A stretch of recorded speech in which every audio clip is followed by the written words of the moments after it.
Yeah.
Fucking finally, dude. Shit!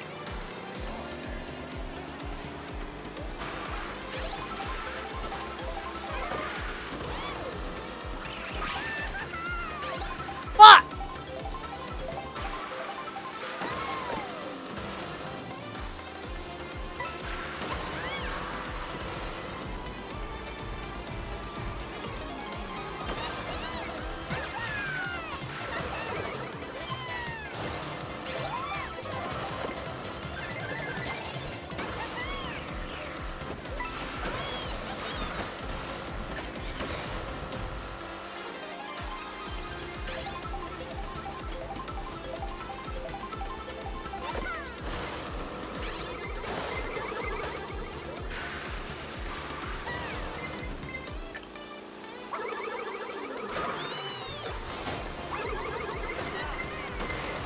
Wait, dude, it takes so slow to get back up to speed!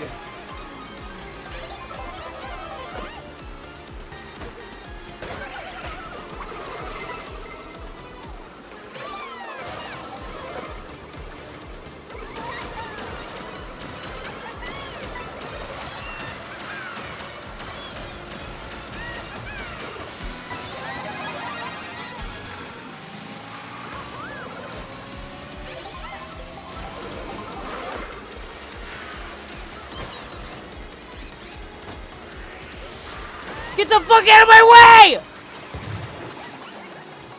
Fuck!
DK shitport.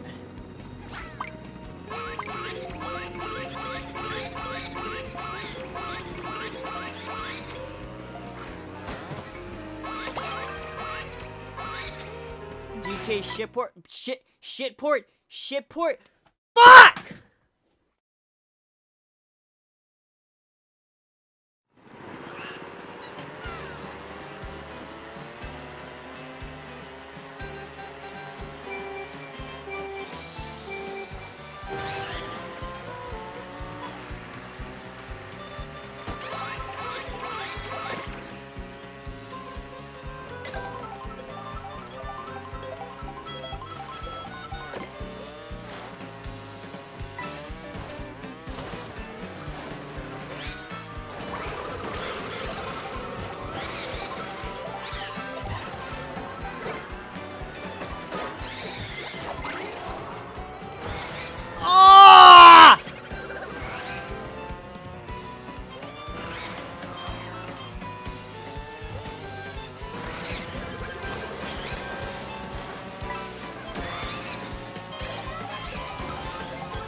What the fuck?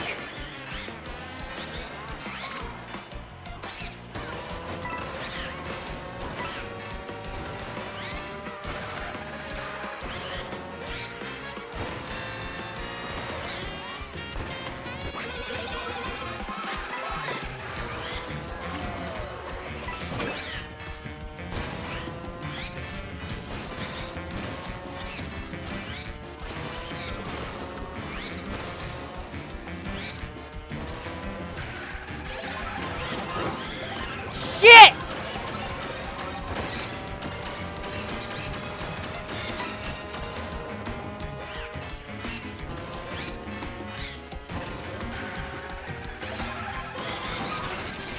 Fuck, come on!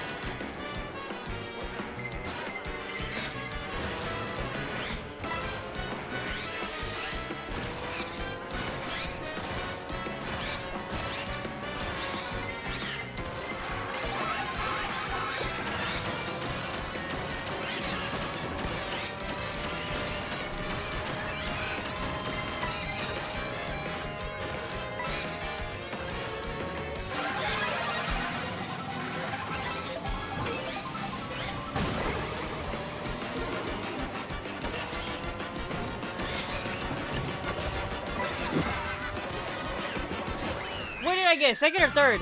Second! Damn, how the fuck did Cataquack get that far up?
How does he steer? He steer with his dick.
What the fuck?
Well, fuck!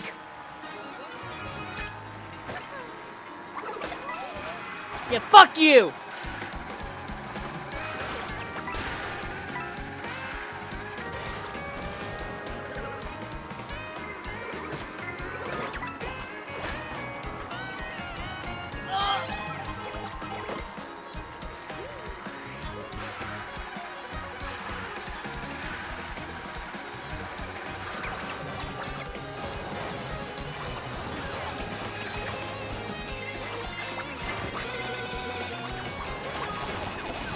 Ooh, okay.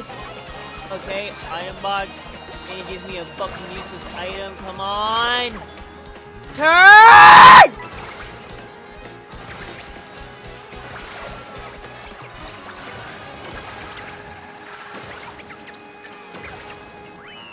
Fuck!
Ooh, Mario Circuit, hell yeah.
Oh, fuck. Oh, no. Fuck!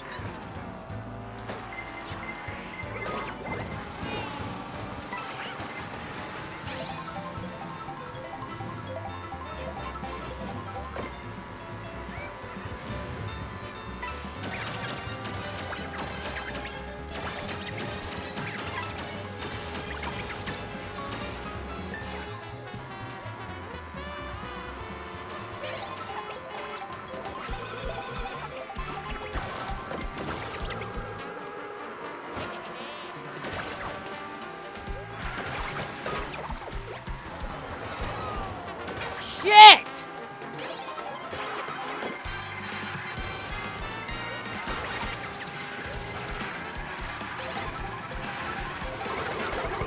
What the fuck?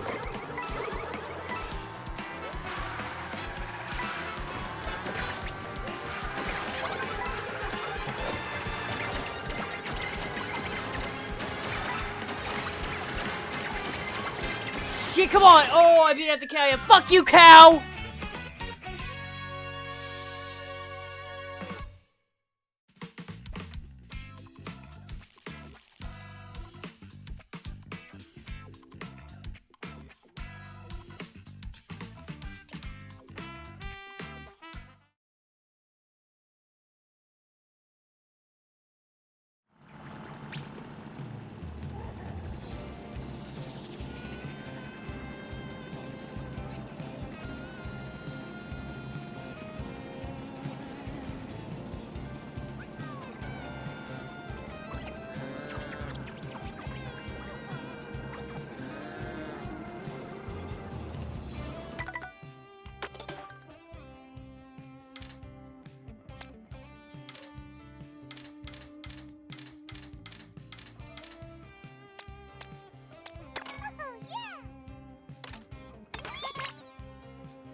Oh, yeah, get shit on, fucker. Ooh.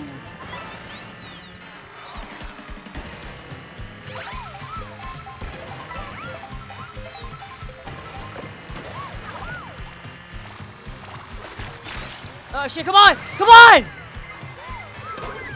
Fuck!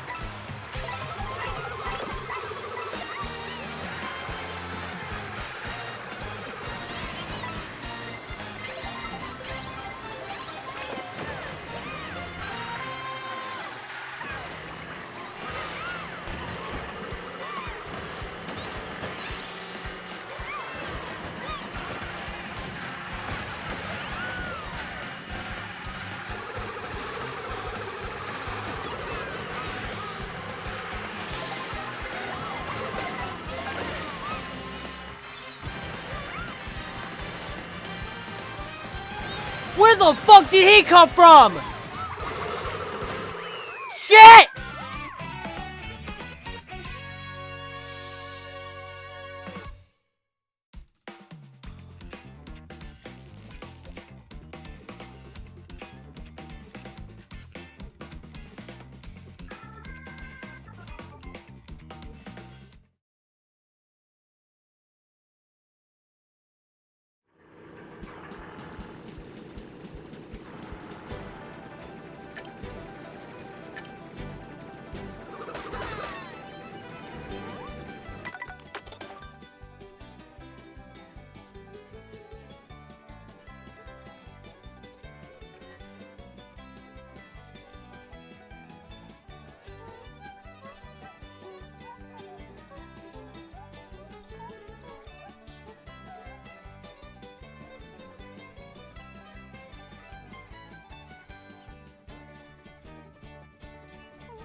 Oh, fuck.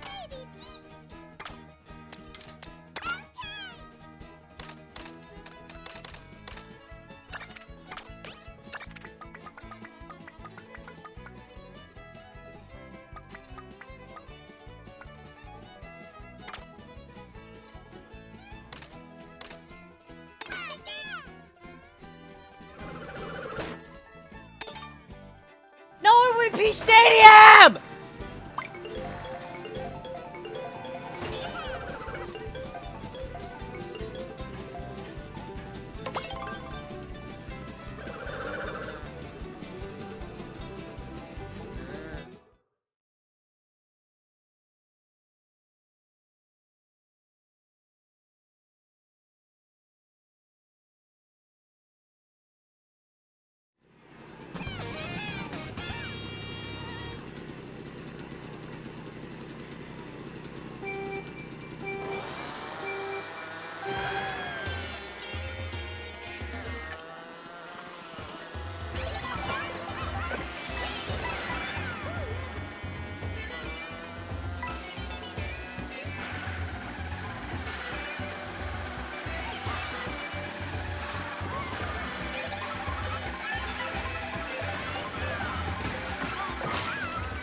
Shit! What the fuck? He had one shell! Ah!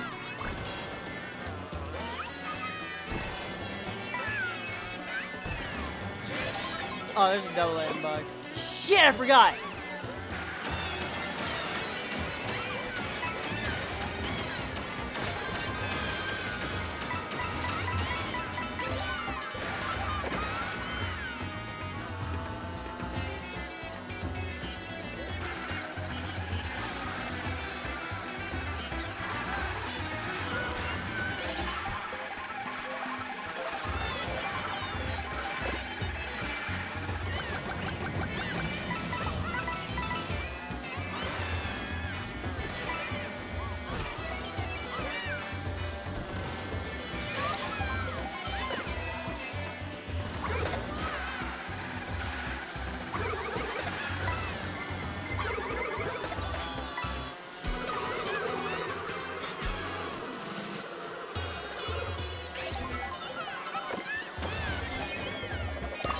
Oh, no, that was my fault that time.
Okay.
What?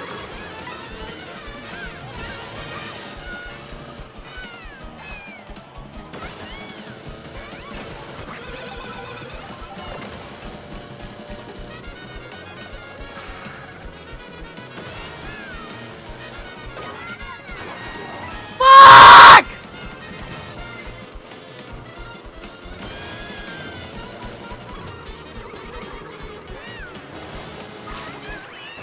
I fucking stole my knife!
Ooh, mirror.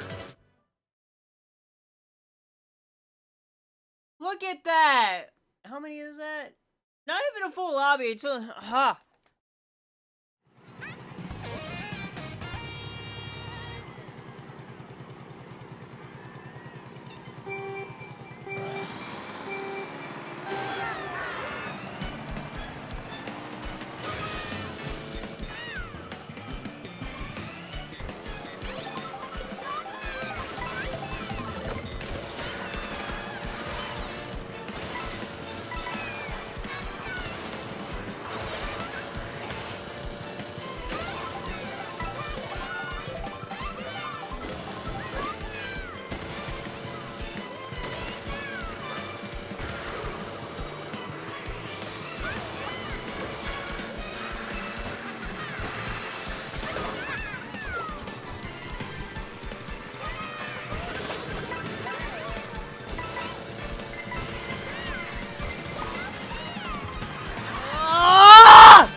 What the fuck was that?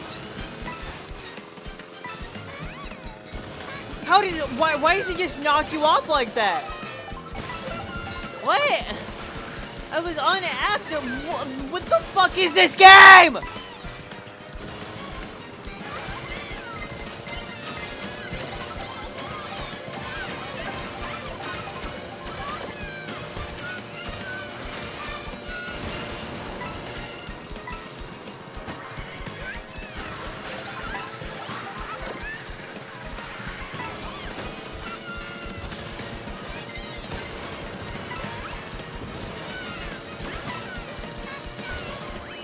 Shit!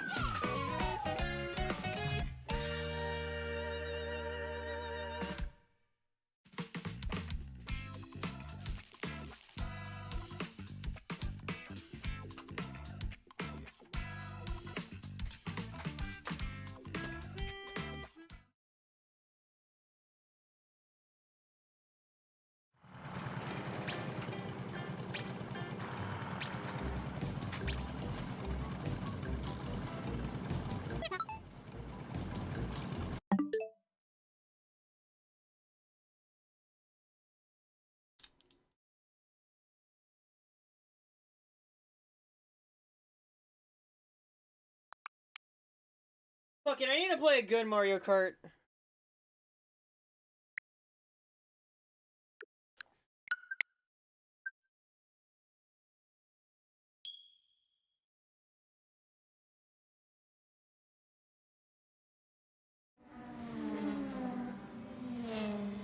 Mario Kart 8!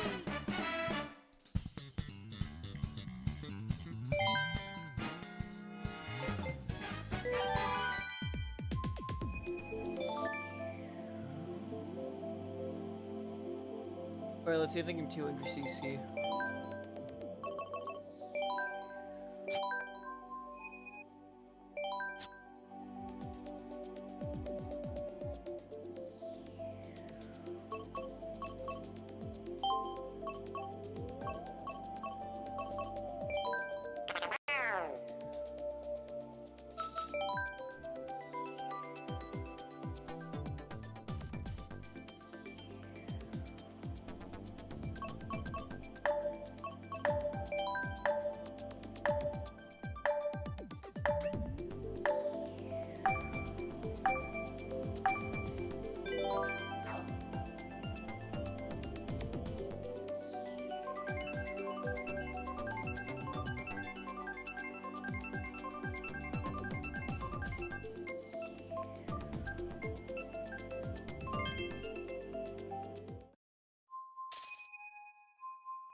I broke my fucking button.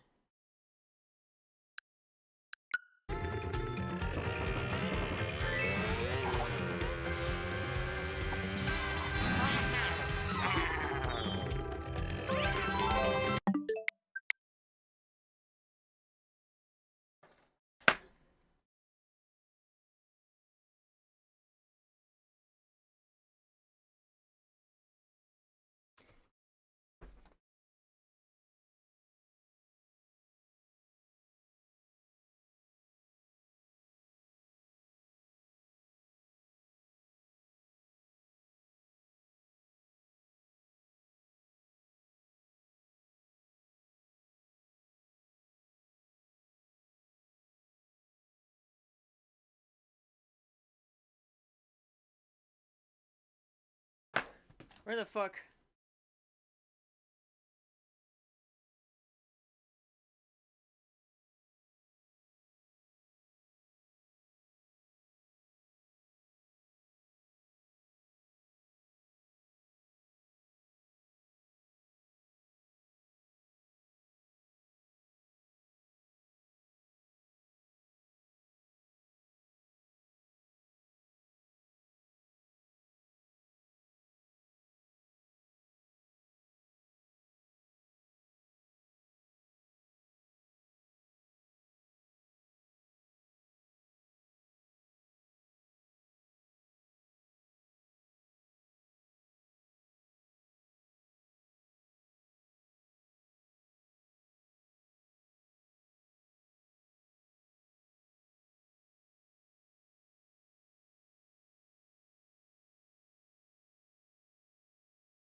Where the fuck is it?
Ugh.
The fuck is on my foot?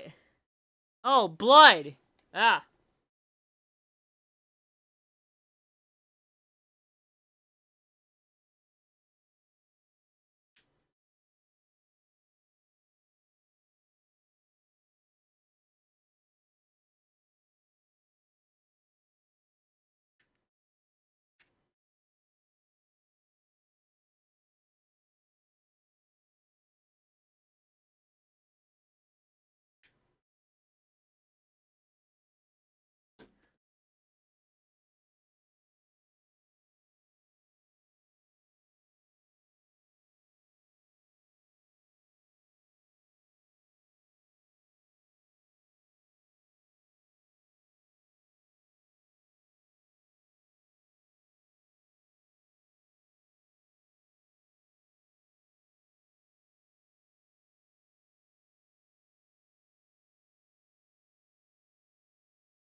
Uh.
Shit!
I gotta.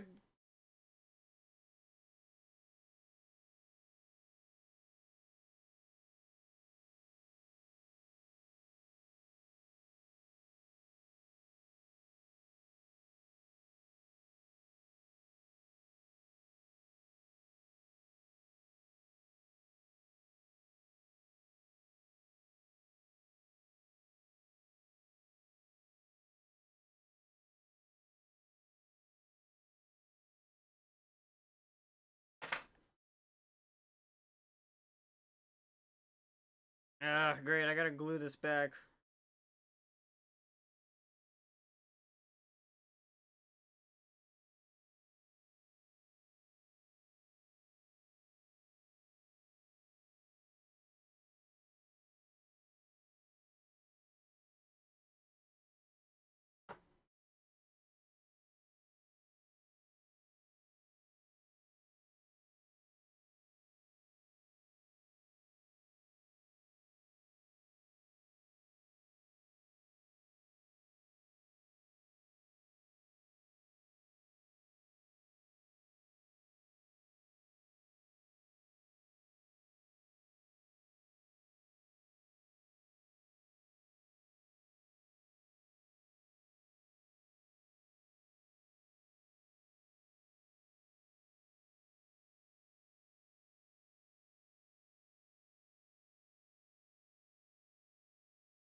One of those conventions where you can definitely tell they did not plan it very well at all. A number of the supposed events never actually happened.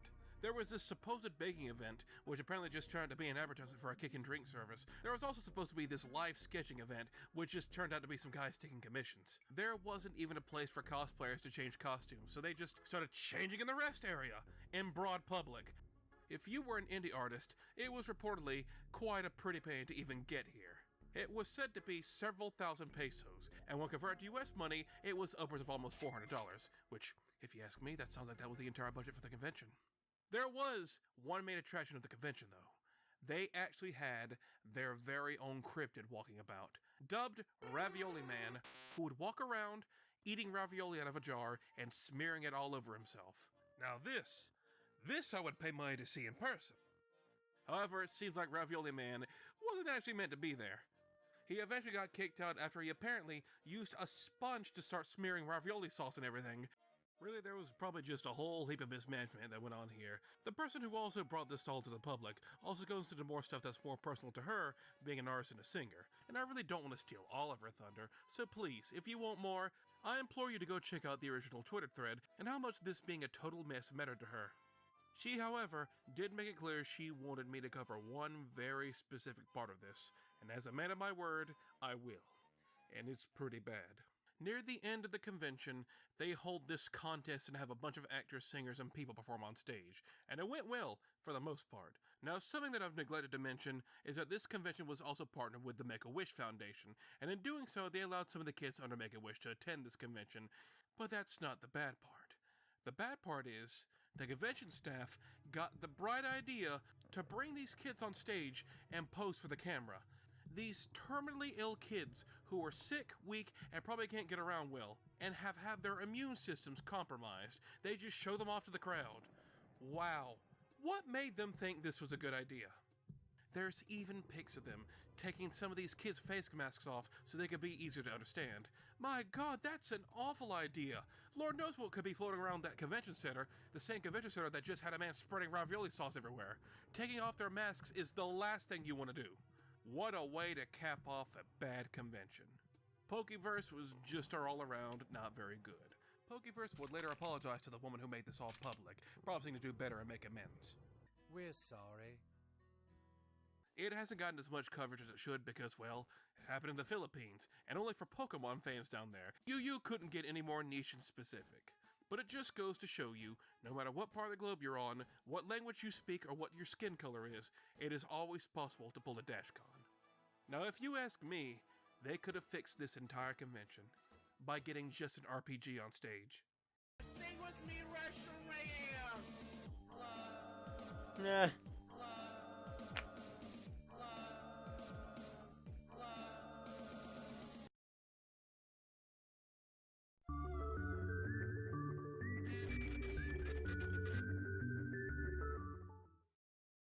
Fuck, I need to look for that button. Where's that button at? I'm not buying another one. Rules for this one.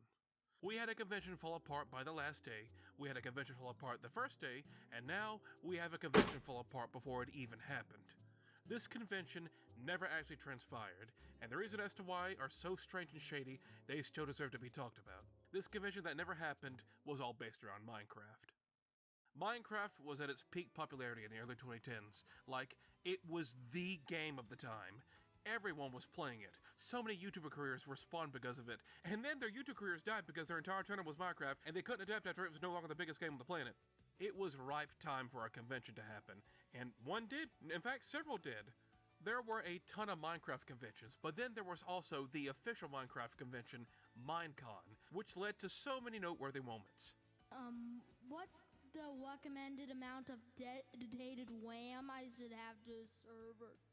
How many of you have autism, and if so, has it helped you in your modding career?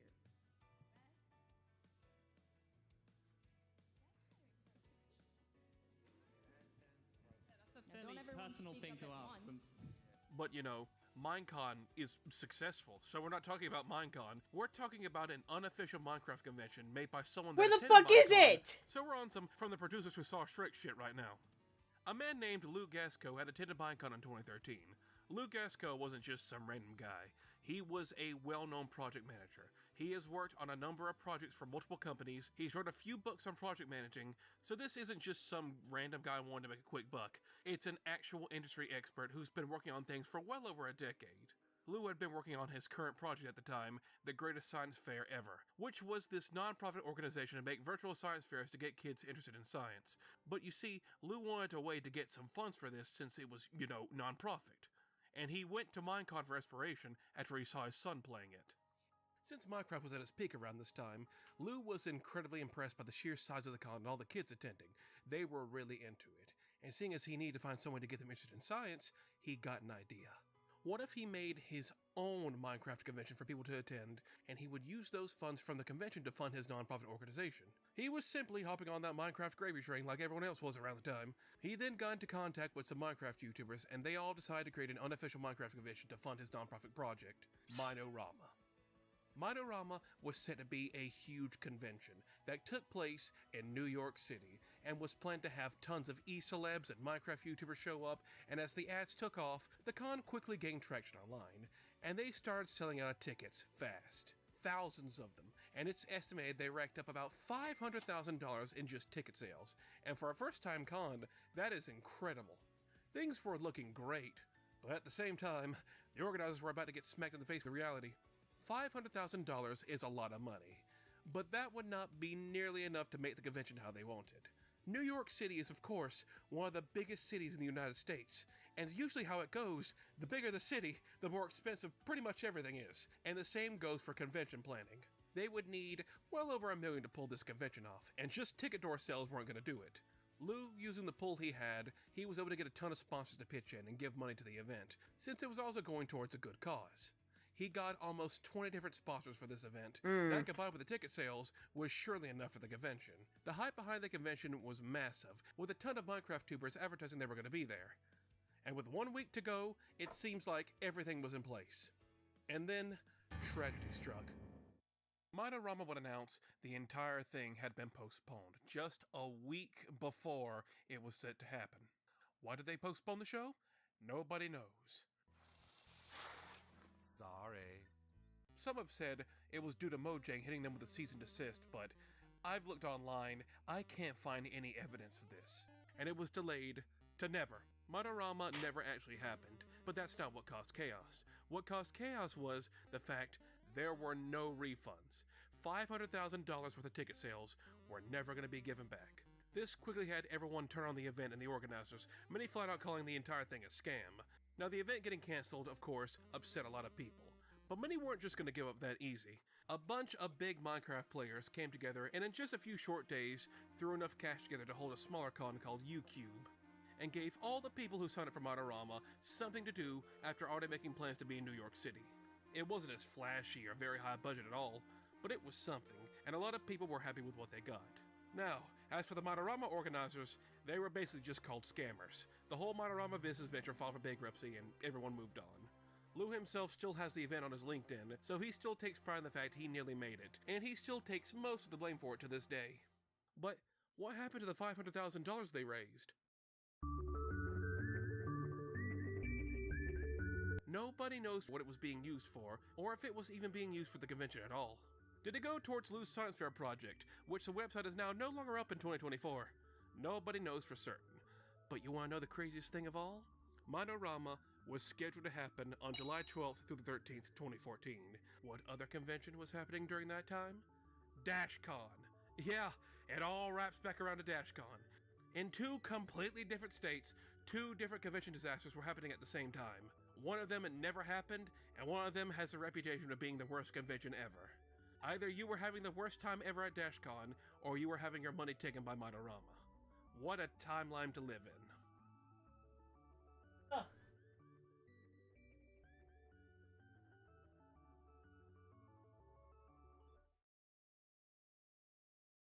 Alright, boys and girls, it's been a fun day of cringe, but it's about time I log off. All these conventions were a you had to be there moment in time. Even though the majority of them were disastrous, the vast majority of people will probably still remember them. The sunburns, the emptiness, the ball pit, they will stay in the minds of many for probably the remainder of their lives, just showing you even in failure, you can still win in some way. Where the fuck You is shouldn't be it? scared if a convention goes wrong. Either way, it'll still be entertaining in some way, shape, or form. And then YouTubers like me can make clickbait videos on it to give you a dopamine hit of nostalgia. And who doesn't love that? Who doesn't love me? Maybe they will name a city after me. God bless, like and subscribe, and good night. Don't worry, my friends. Magic Mush Con will never happen. I'm not gonna embarrass myself like that. Maybe.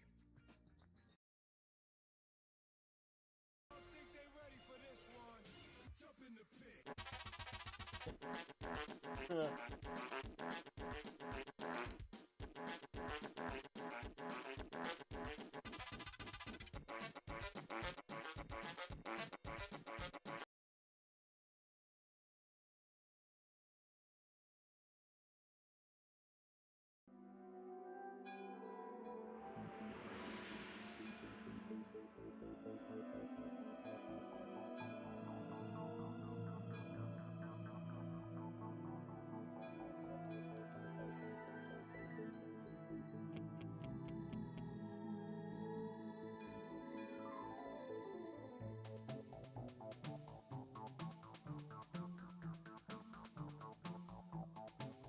Last year, I made a video covering the infamous creepypasta Sonic.exe, and how it is somehow the only creepypasta to still be popular over a decade later, despite the original story being absolute garbage made by an edgy furry who belongs in prison.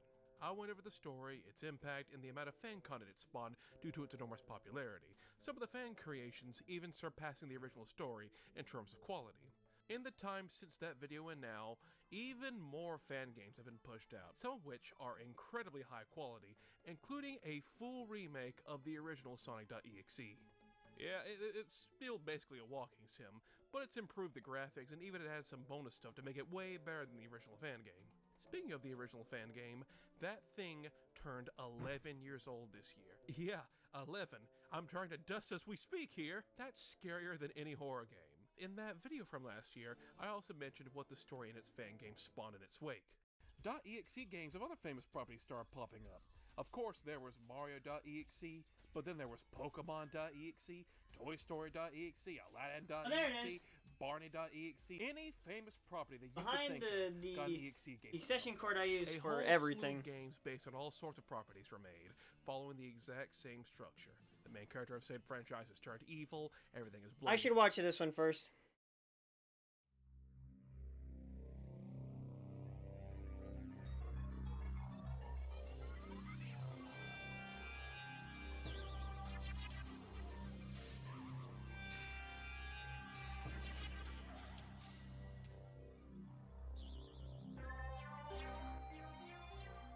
It's impressive the evolution horror has gone through on the internet. It seems every decade the format changes into something else. In the 2000s, the big thing was screamers. You're just watching a normal video. Boo! Gotcha! These were all over the place in the 2000s, and while I have some nostalgia for them, I will fully admit they were extremely cheap and preyed on the weak and vulnerable. The reactions were fantastic, though. Right now, the big horror trend as I speak is analog horror and ARGs. Oh, everybody knows about these. Just slap a VHS filter on something and make some spooky cryptic stuff. The public will eat it up. Now, I'm poking fun and jest. A lot of these are really well made, and a lot better than some I could probably make. I can't deny the creativity some of these have in them. That's the current trend right now. Who knows what it'll be in a few years. But the one I want to talk about was the horror trend of the 2010s. God, just saying that, the 2010s, they're in the past now. God, I'm getting old. But before I have an existential crisis, I want to talk about creepypastas. In the 2010s, these were the big boys of horror. If you were interested in horror around that time on the web, you couldn't not know about them. They were everywhere. Entire YouTube channels with millions of subs doing ratings of them. Thousands of stories made by thousands Alright, there of we go. would-be horror writers. I managed to But fix because the they were written button by tons of different by people, gluing all tons of that different shit people back. had Now I gotta different put my ideas of what fucking they controller found back together. scary. And such, they vary in quality. Some Oh, creepypastas fuck. are just better than others. Controller back together. And such, they vary in quality. A few months ago, I was driving along the streets of Los Angeles with my friend Zach, until we realized that we were running out of gas. We were trying to park our car somewhere to give our car a rest, but no luck. Then something caught our eyes. It was McDonald's building with Ronald McDonald at the top of it. When we parked by the parking lot, we noticed that there was no customers inside. It was weird, considering that McDonald's is open 24/7. Also, there were no cars either. I could have sworn that the Ronald McDonald statue turned his head against me. We opened the door inside. What we saw was so horrible. There were dead corpses all over the tables and chairs, and lots of blood in the soda machine. We puked in the trash can that was next to us. This time, they had no eyeballs, just blood coming from the sockets. Their stomachs had been ripped open with the organs ripped out. I tried ignoring them, but they still bother me. I didn't even have time to eat fries. So you're the man that rules the world.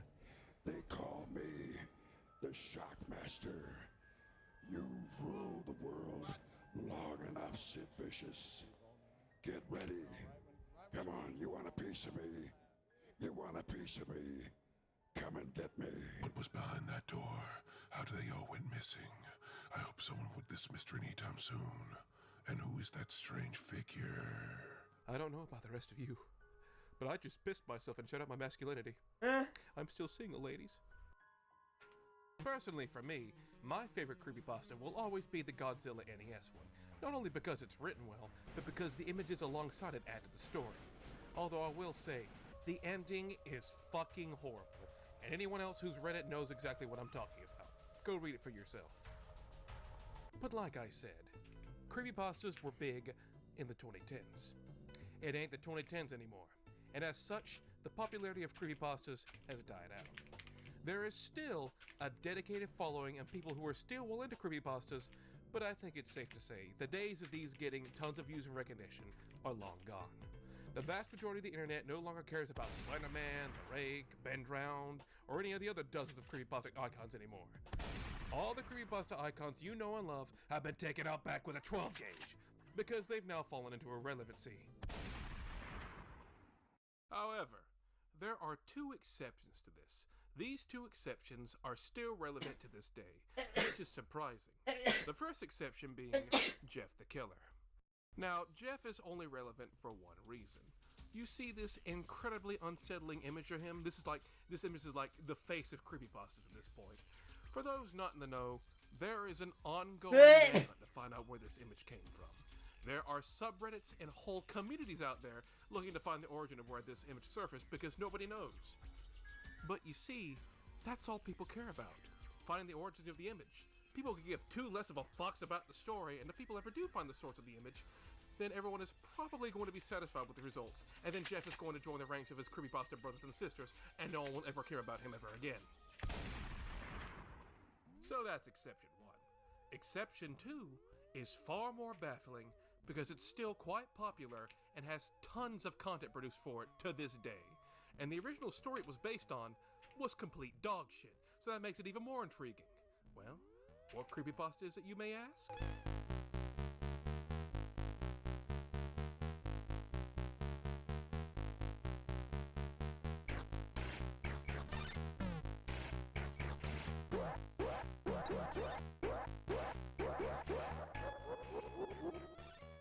For some strange reason, God only knows, Sonic.exe, out of all creepypastas, has given the shotgun of irrelevancy the slip.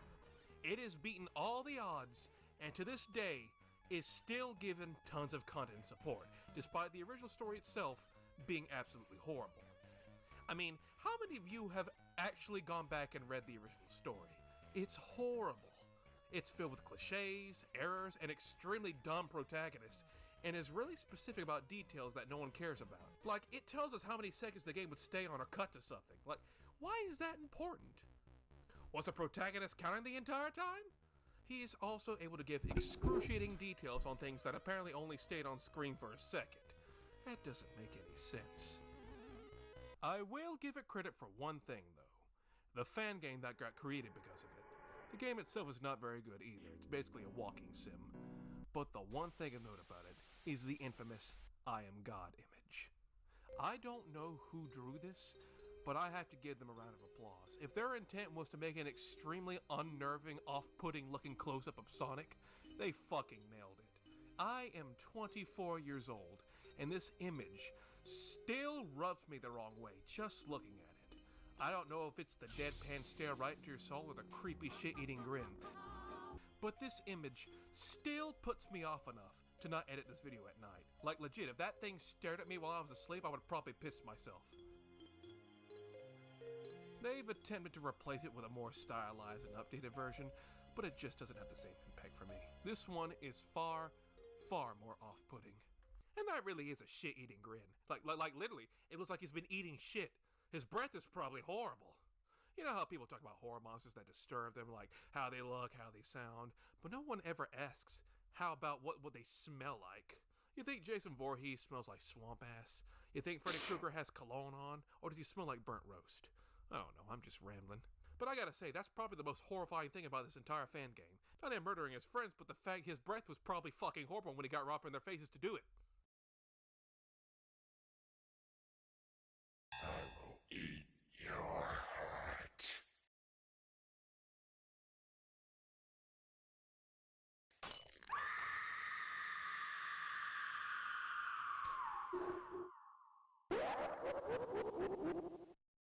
Yeah, I could go on and on, but the fact of the matter is, the original story is just not good.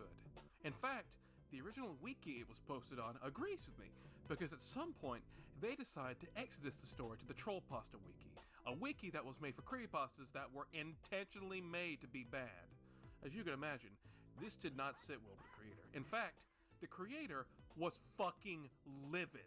He posted a huge rant about it, and it comes off like the ramblings of a madman. As you can see, I am furious with the fact that my masterpiece, which has won the hearts of millions, has made a massive impact on the internet, is being brought down by a bunch of jealous... Mass, you know some massive... Love! But that does not mean I'm just going to sit down and take this lightly. They've been messing with the bull, and now they've called out the horns. Listen, everyone, I need your help with this. We are at war here. I want every Side.exe fan who is reading this to get the word out. Make more fan art, make more videos, block the haters, praise Side.exe like you never have before. Build websites dedicated to its greatness. Whatever you gotta do to keep it Who's playing today? Is anyone playing? Just do it! What's the Club World Cup looking like right now? Need to bleed for their crimes. Rejoice, my fellow Side.exe fans. Club Our World glorious Cup. little Hellspawn shall have the last laugh yet. This will be his ultimate victory! The absolute subjugation. Yes, that was from the creator of Side.exe. One of the most well-known creepypastas. The creator wrote that. But we really have to give him credit for that line. Our glorious little Hellspawn shall have the last laugh yet. Because in the end, he did get the last laugh. Side.exe We got 3 is matches the only going creepypasta today. left with any relevance and staying power. Ooh, If Inter I Madrid and told River Plate. everyone back at the peak of creepypasta, No, Inter that Madrid, fucking Inter Side.exe Milan. would Yeah. be the only one that was Oh, still that should be a popular good in the match. future.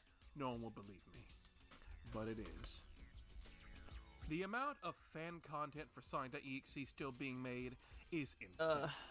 This cliche-filled gore fest of a game still has tons and tons of fan games, fan videos, Dude, it fucking animations, sucks that Atletico artwork coming out Madrid about it got to knocked out. this That day. fucking sucks. And they're not falling on deaf ears. They're still getting millions and millions of They views. dropped the ball Look at the the last multiplier moment, on the new dude. fan game basis Side.exe. How do they do Only that? How do you fuck up that hard? Millions of views. And kids know about it now too. There was a Friday Night Funkin' mod of Side.exe that went viral, and now kids are well aware of this creepypasta. No joke, this is the true story, let me tell you. I was babysitting my niece one day, and she came up to me and told me she was having trouble sleeping, and I asked why. She told me she saw a Side.exe video on her YouTube Kids app, and it gave her nightmares. I have several questions on how that slipped through, but it made me fully aware this fucking creepypasta is not going anywhere anytime soon, if kids know about it now. Hell, some kids know about Sonic.exe more than other actual Sonic characters.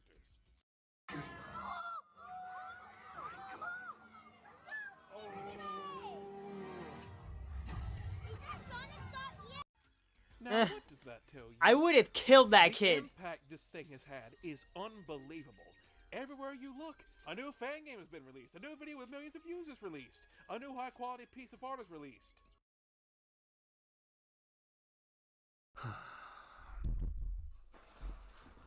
Where's the lotion? And not to mention, after the original fan game released, other .exe games came out. The fan game got an official sequel called Salad.exe, but after that, .exe games of other famous properties started popping up.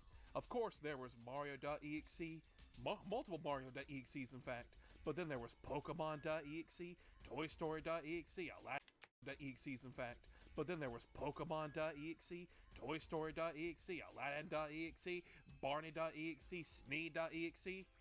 Okay, I made that last one up. Any Sneed. famous property you could think of got an EXE game at some point. And people kept playing them and getting millions of views.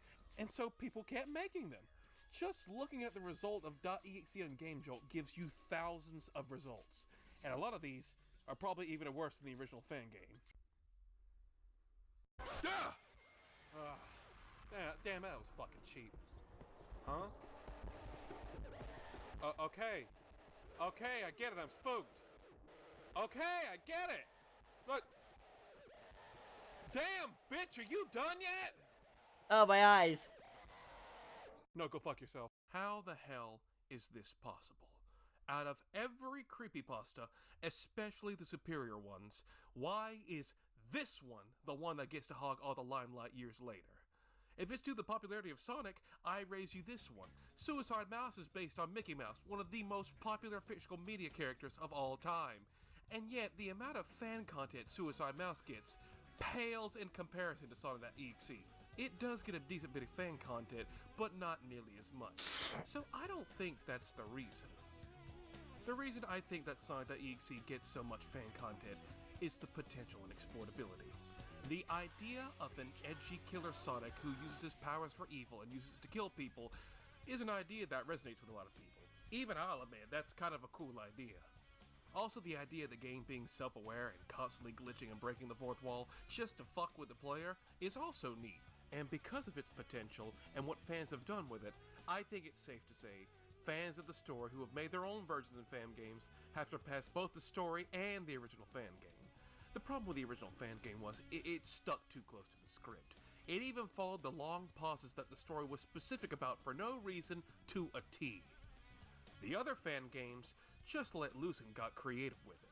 Some even try to be, actual games, with actual platforming and actual gameplay. Some even have multiple endings, when the original game was basically a 2D walking sim that played out the exact same every time, no matter what you did.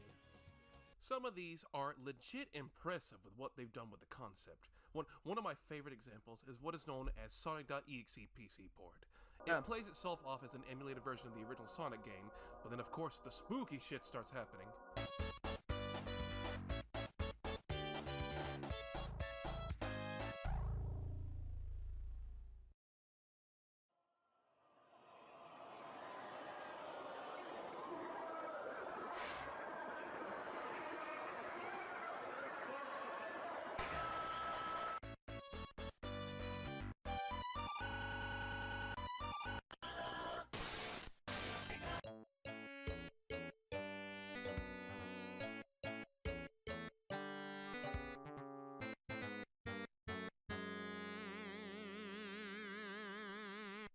Okay, no, that was actually kind of freaky.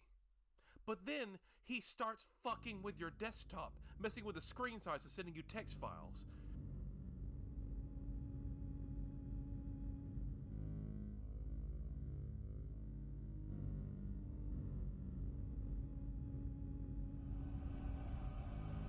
Damn, this is really neat.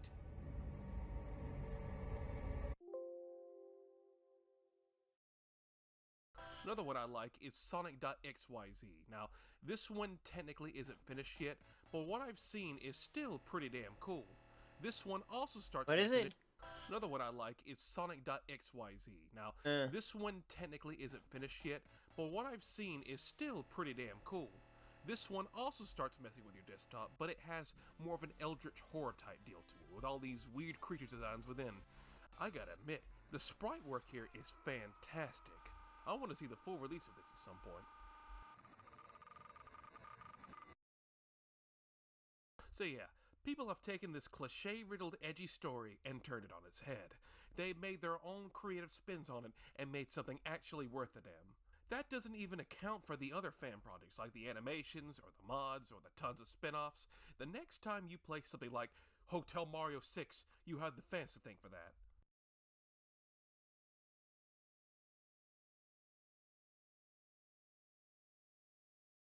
Where's that fucking lotion? So after over a decade, Bro, what? it's the fans who have kept this Ow, my podcast finger! alive. Fans who are a lot more dedicated than most others. They have found plenty of ways to improve upon this story and add to it, and make it actually kind of creepy at points. The original did have potential, like I said. It just took a while for people to take advantage of that potential. That's why Sonic.exe gets to stay relevant. A dedicated fan base. A fan base who has actually fixed the story up and turned it into something good. That takes a lot of passion for a fan to do. And looking back at that unhinged rant where he asks his fans to make more fan art, more videos, more everything, they actually listened. And because they listened, they made better content than the creator did. And because of the quality of the content they've churned out, Sonic.exe has never left the horror limelight. And because of that, Sonic.exe is the only creepypasta character that people still talk about to this day. So, congratulations, creator of Sonic.exe. Your fans did exactly what you told them to do, and in the end, they've surpassed you. I don't know if you'll ever see this video, but you should be proud. Your creation has gone on to become a horror icon on the internet. Your little hellspawn did get the last laugh in the end. He's dancing on the grave of other creepypasta icons as we speak.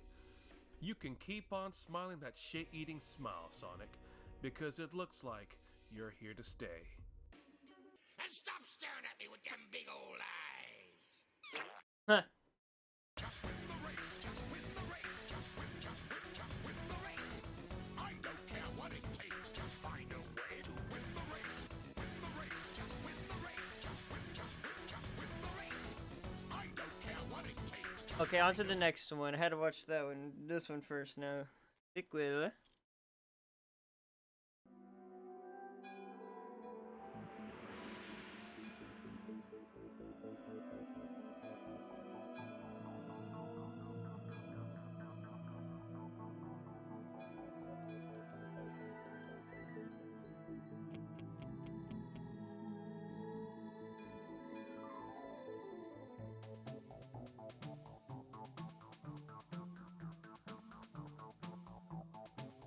Last year, I made a video covering the infamous creepypasta Sonic.exe, and how it is somehow the only creepypasta to still be popular over a decade later, despite the original story being absolute garbage made by an edgy furry who belongs in prison. I went over the story, its impact, and the amount of fan content it spawned due to its enormous popularity, some of the fan creations even surpassing the original story in terms of quality. In the time since that video and now, even more fan games have been pushed out, some of which are incredibly high quality, including a full remake of the original Sonic.exe. Yeah, it's still basically a walking sim, but it's improved the graphics and even it had some bonus stuff to make it way better than the original fan game. Speaking of the original fan game, that thing turned 11 years old this year. Yeah, 11. I'm trying to dust as we speak here. That's scarier than any horror game. In that video from last year, I also mentioned what the story in its fan game spawned in its wake. .exe games of other famous properties started popping up. Of course, there was Mario.exe, but then there was Pokemon.exe, Toy Story.exe, Aladdin.exe, Barney.exe. Any famous property that you could think of got an EXE game at some point. A whole slew of games based on all sorts of properties were made, following the exact same structure. The main character of said franchise is turned evil, everything is bloody and edgy, and everything is super scripted. But these all vary in quality as well. Some are complete garbage, while others are actually surprisingly quality. Every EXE game is not equal, and you'll quickly notice this. This is only going to focus on a few selected EXE games that are based on different intellectual properties. No Sonic ones, because I am sick of talking about Sonic the Hedgehog at this point. So this is going to be everything but him. Sorry, Sonic, I'm cheating on you, but you seem awfully happy about it, so I guess that's a sign of your acceptance. Bitch. I don't have any fancy titles for this one, so I guess we're just gonna hop right into it. Here we go!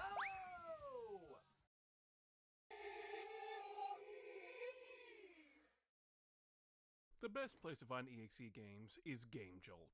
This is the place where anyone can upload their fan games. So why don't we just search up EXE and see what comes up? Oh my, that's a lot of EXE games. Well, this is gonna be harder than I thought. Yeah, there are thousands of EXE games on the web, and I'd say only about 1% of them are actually worth a damn. There are so many EXE games, you can make a whole career based off of them. Now, I can't be too hard on some of these, because it's very obvious when you're playing a few of them. A couple of these are made by little kids or teenagers. This is Friday Night Funkin's fault. So my goal is not to go for easy targets at games that are made by kids who literally have made their first game ever. With Sonic being the trailblazer with the whole EXE format, we of course have to start off with his rival, Bing Bing Wahoo Man. Of course, with the massive popularity of Sonic.exe, Mario was bound to get his very own EXE games, and there's a whole heap of them.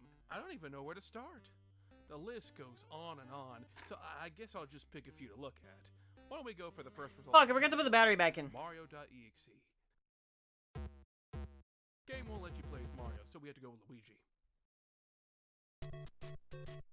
The game starts you off in 1-1, and you notice nothing in the level works. No enemies, no items, no nothing. Then you get to the end, and you see this.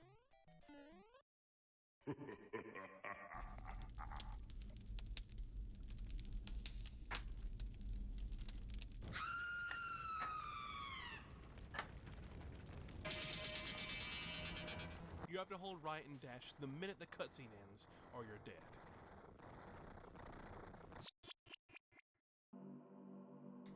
Oh yeah, this is just Sonic.exe with Mario instead. I will give it credit for being an actual game. Like, you can lose in this game, and there is some actual platforming that needs to be done. So it's thankfully not just a whole right and watch spooky shit happen. The issue is...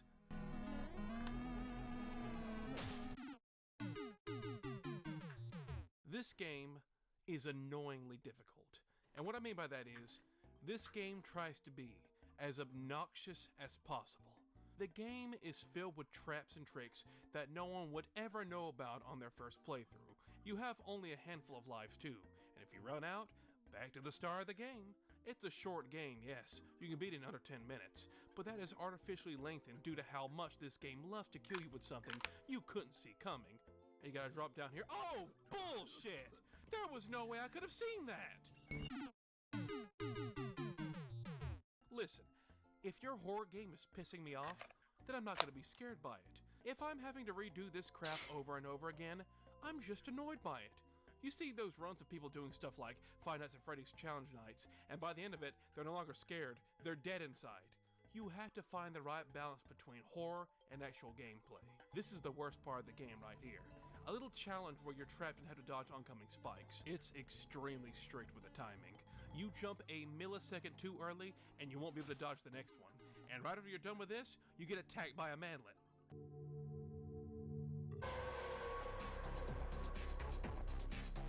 A quick time event in an EXE game. The truly terrifying thing here is that music. Ooh, it doesn't send shivers down my spine, it makes me want to rave!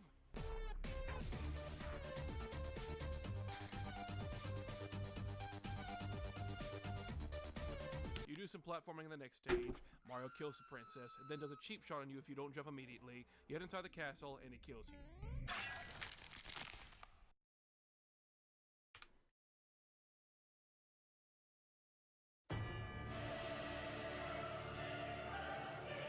Yeah, that was pretty average. I have no feelings towards this game other than annoyance.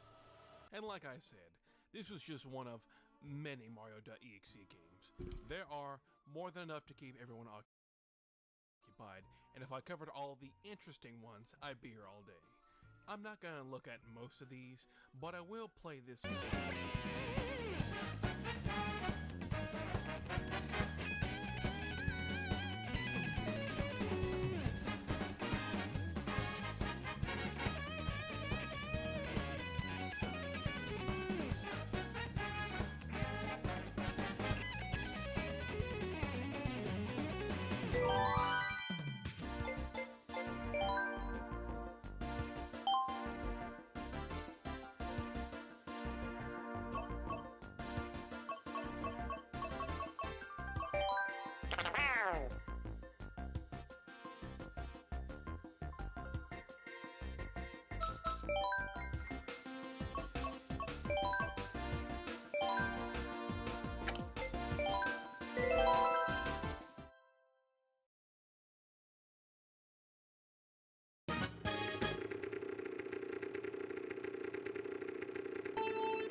Fuck!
Fuck!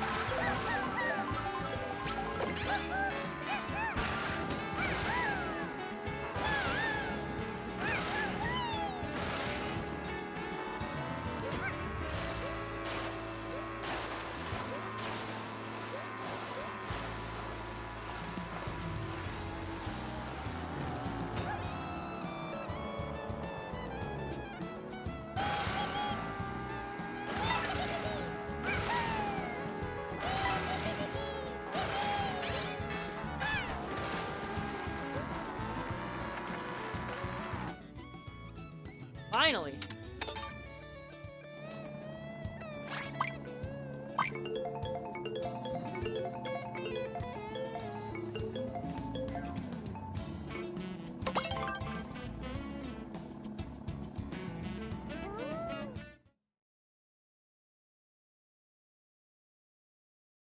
Eight player? What the fuck?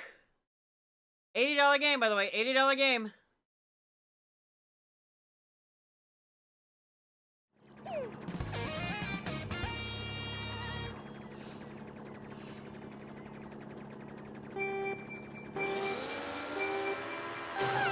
Fuck!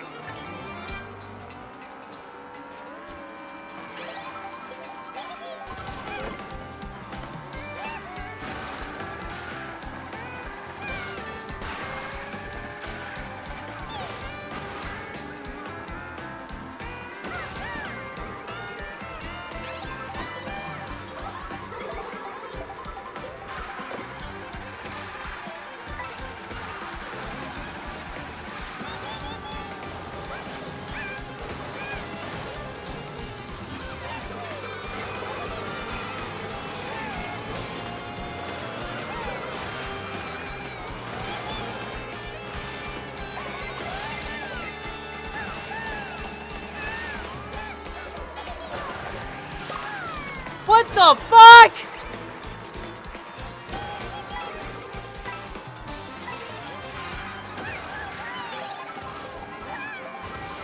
Man, just send whatever scam you got.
No!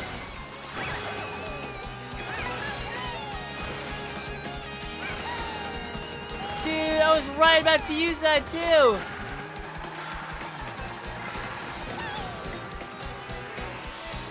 Ah, fuck! I was right there.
Oh no, I should have thrown that. I should have saved it.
Shit!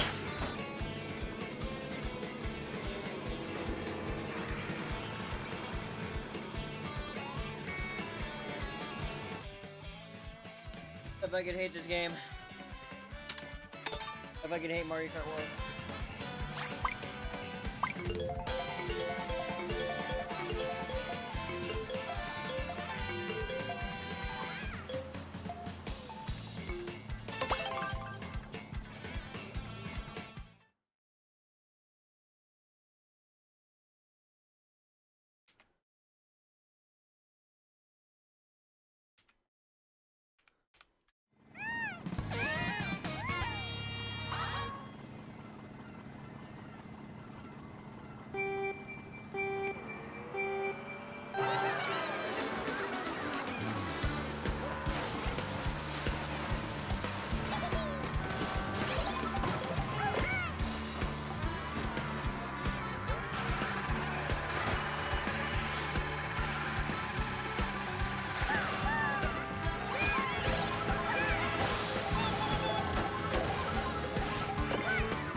What the fuck? No!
Ooh, okay, that's really good. Fuck!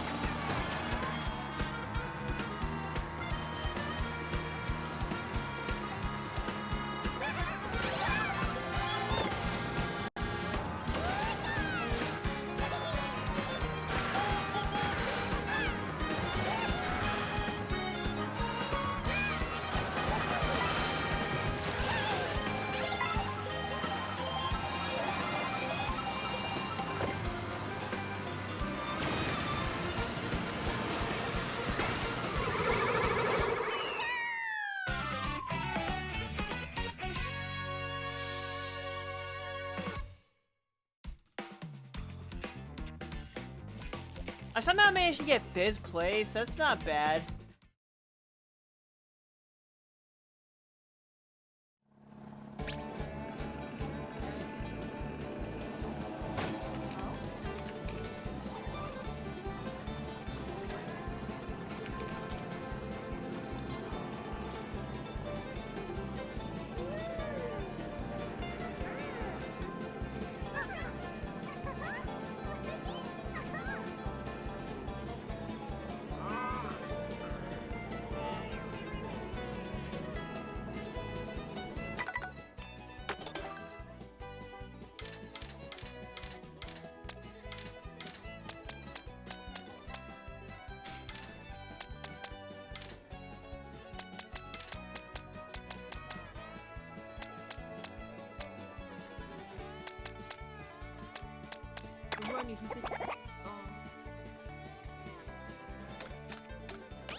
Random.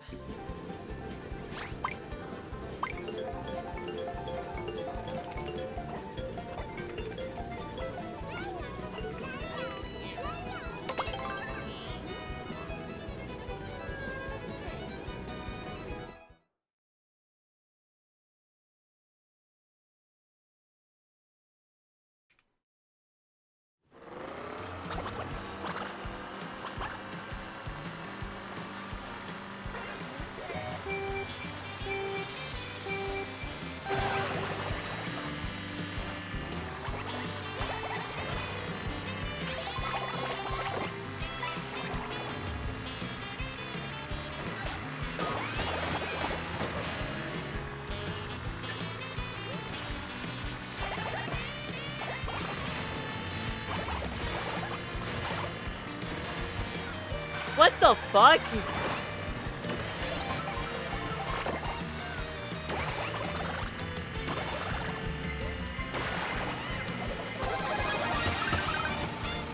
It slowed me down when I ran over that bitch!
glass.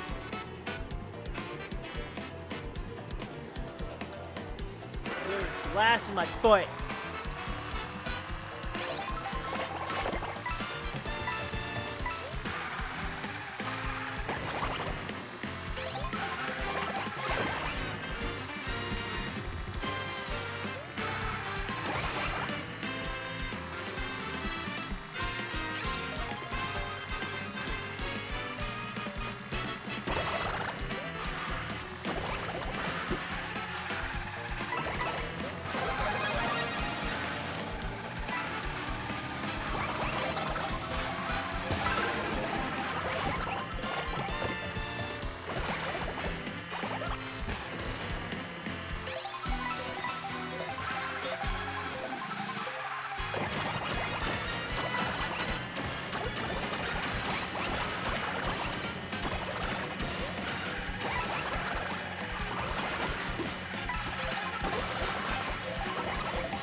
Damn.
I gotta clean up my entire room now.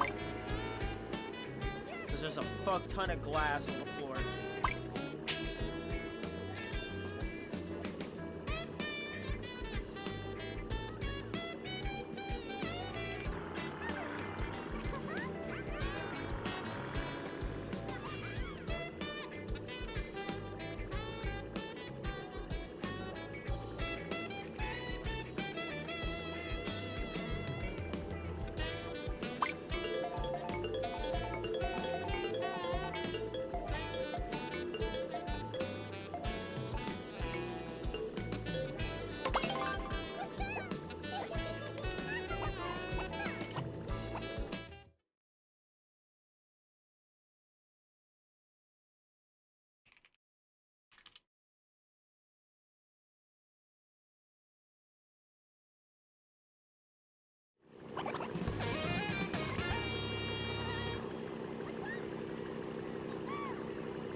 Shit!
There's a wall right there?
What the fuck?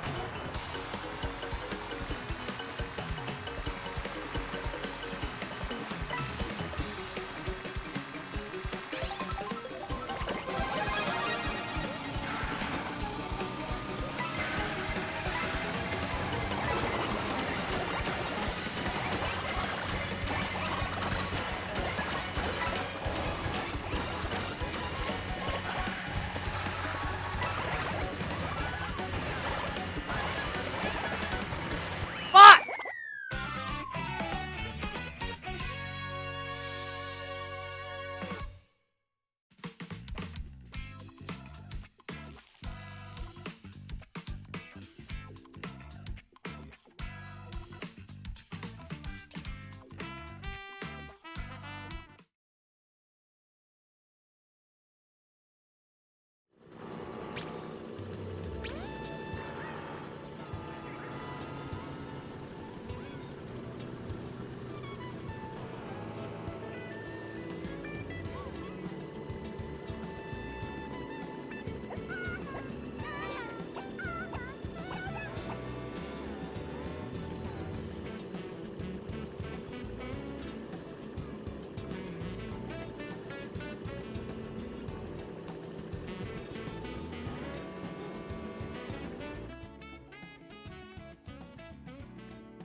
Oh, these headphones are HyperX.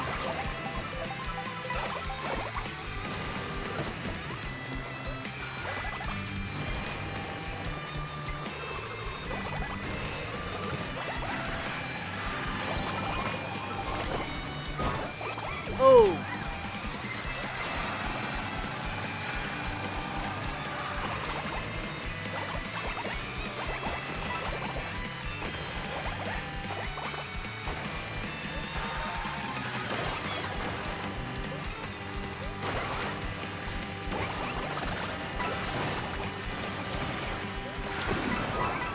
fuck?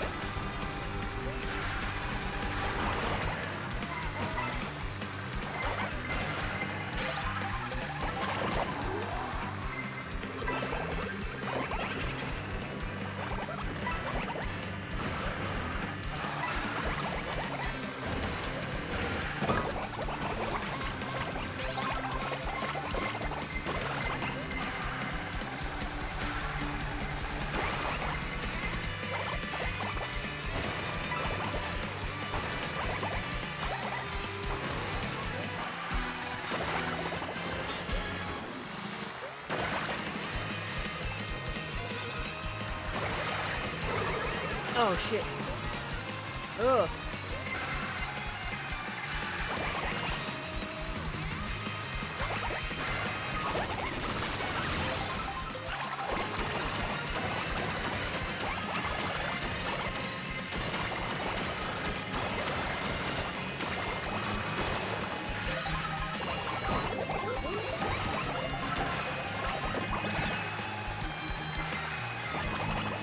Oh shit! Oh shit! Oh shit! Let's go!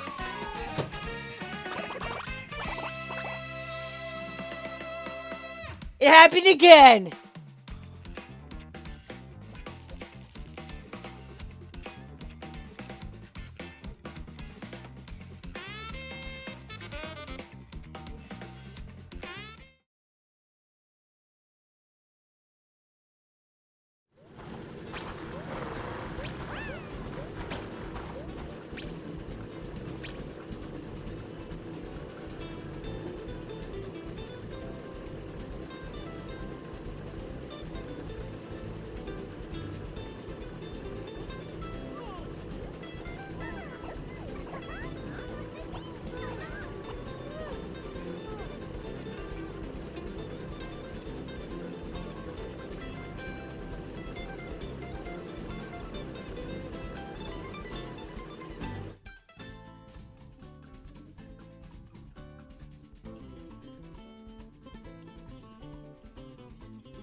Oh, I need to pick a map. Okay, there we go.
Dude, the fucking handling sucks. You can't even turn that hard.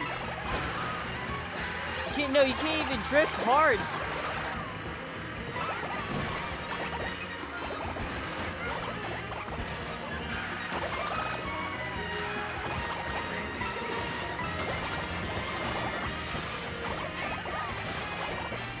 Oh, I managed to do the shortcut, but in the worst fucking way possible.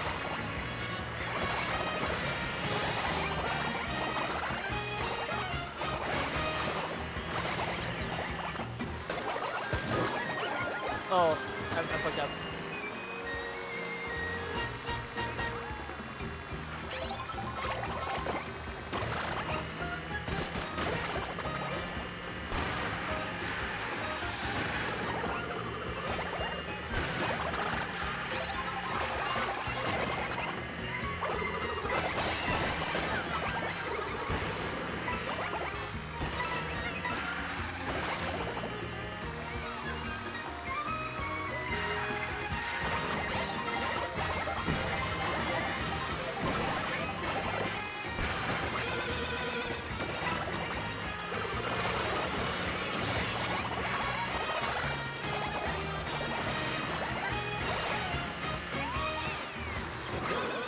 What the fuck? Fuck you!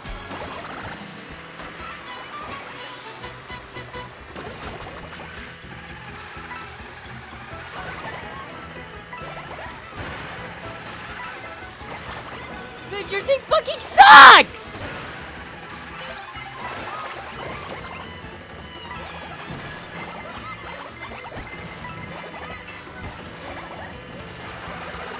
I don't know, it feels like in this game I actually do get hit by shit, so... Oh, I fucked up. Someone put that there specifically to fuck over people trying to do this shit.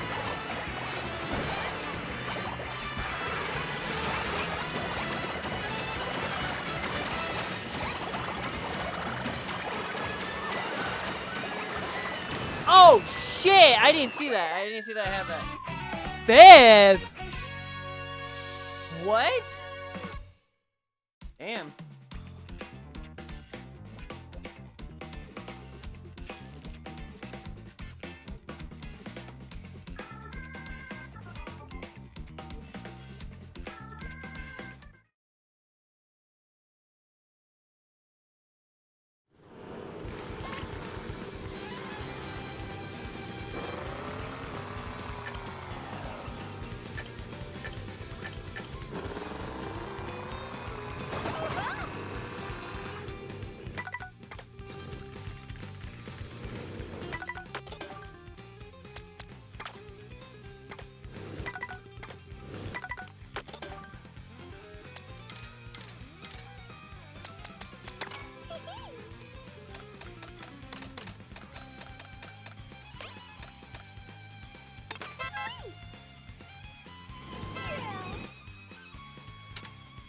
Ooh.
Oh, fuck!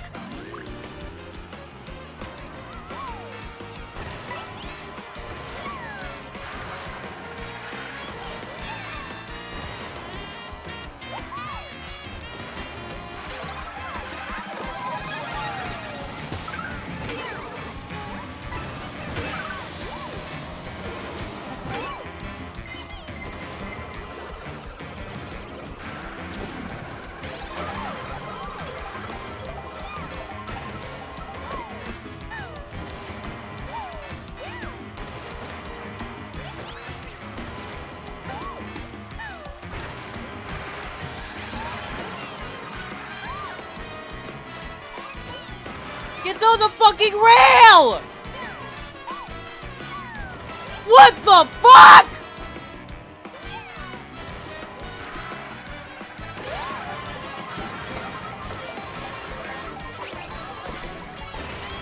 Oh, he was touching for tricking for a while. That was a long time to stop tricking.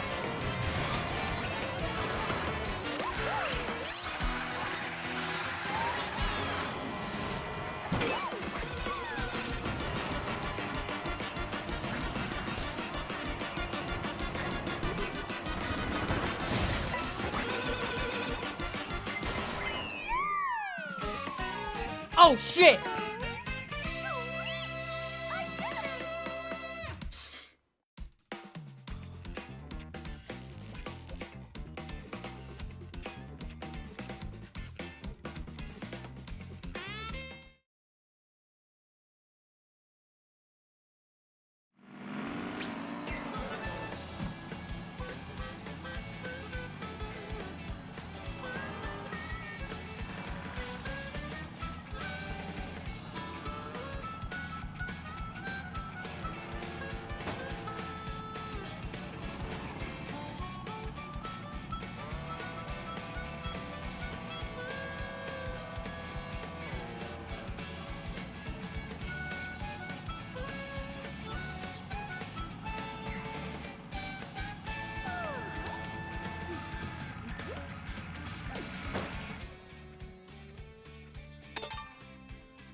Get shit on.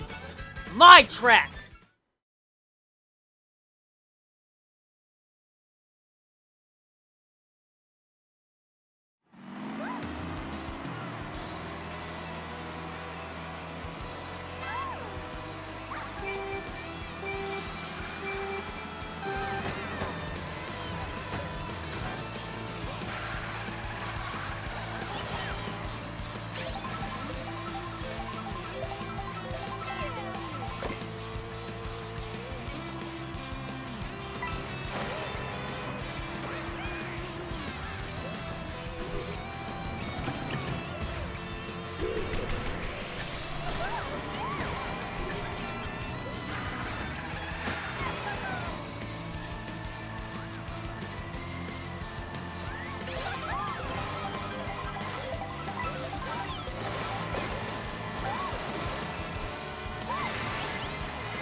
I have 6 mushrooms?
Okay.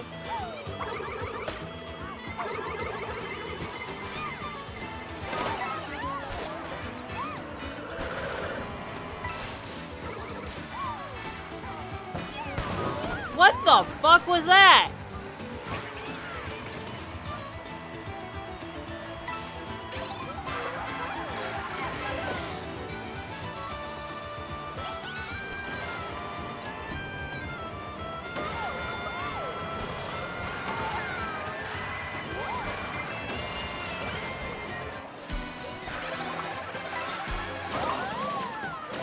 Hot!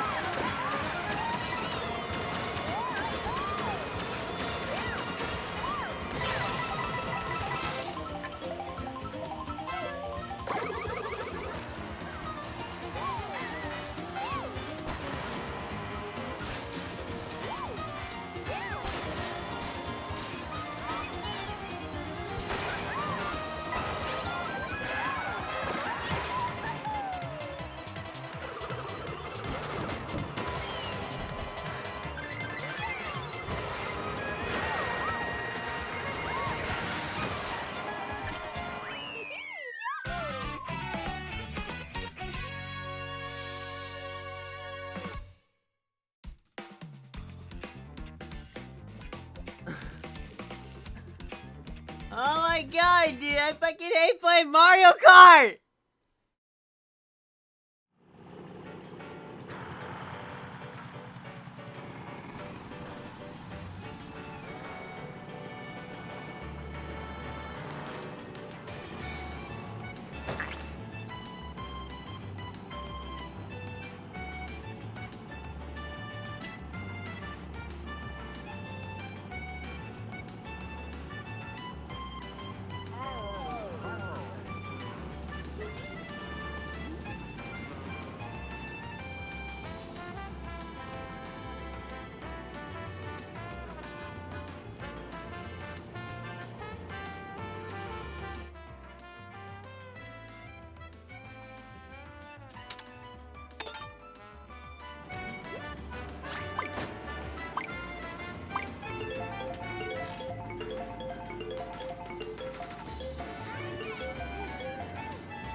Yeah, get fucked. Shit! Fuck!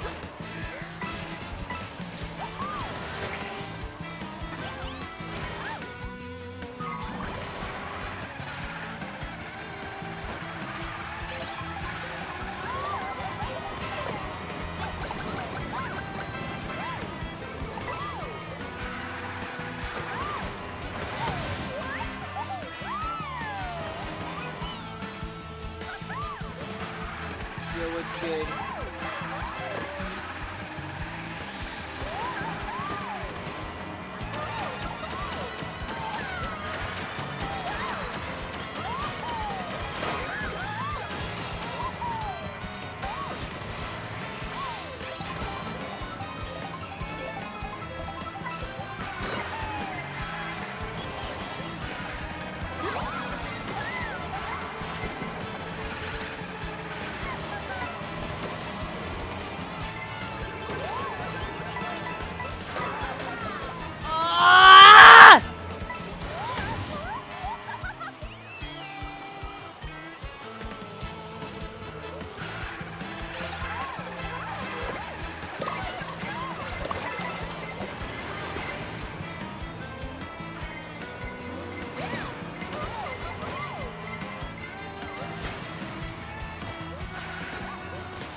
What the fuck? They both had golden mushrooms? What?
Oh, I broke my button again.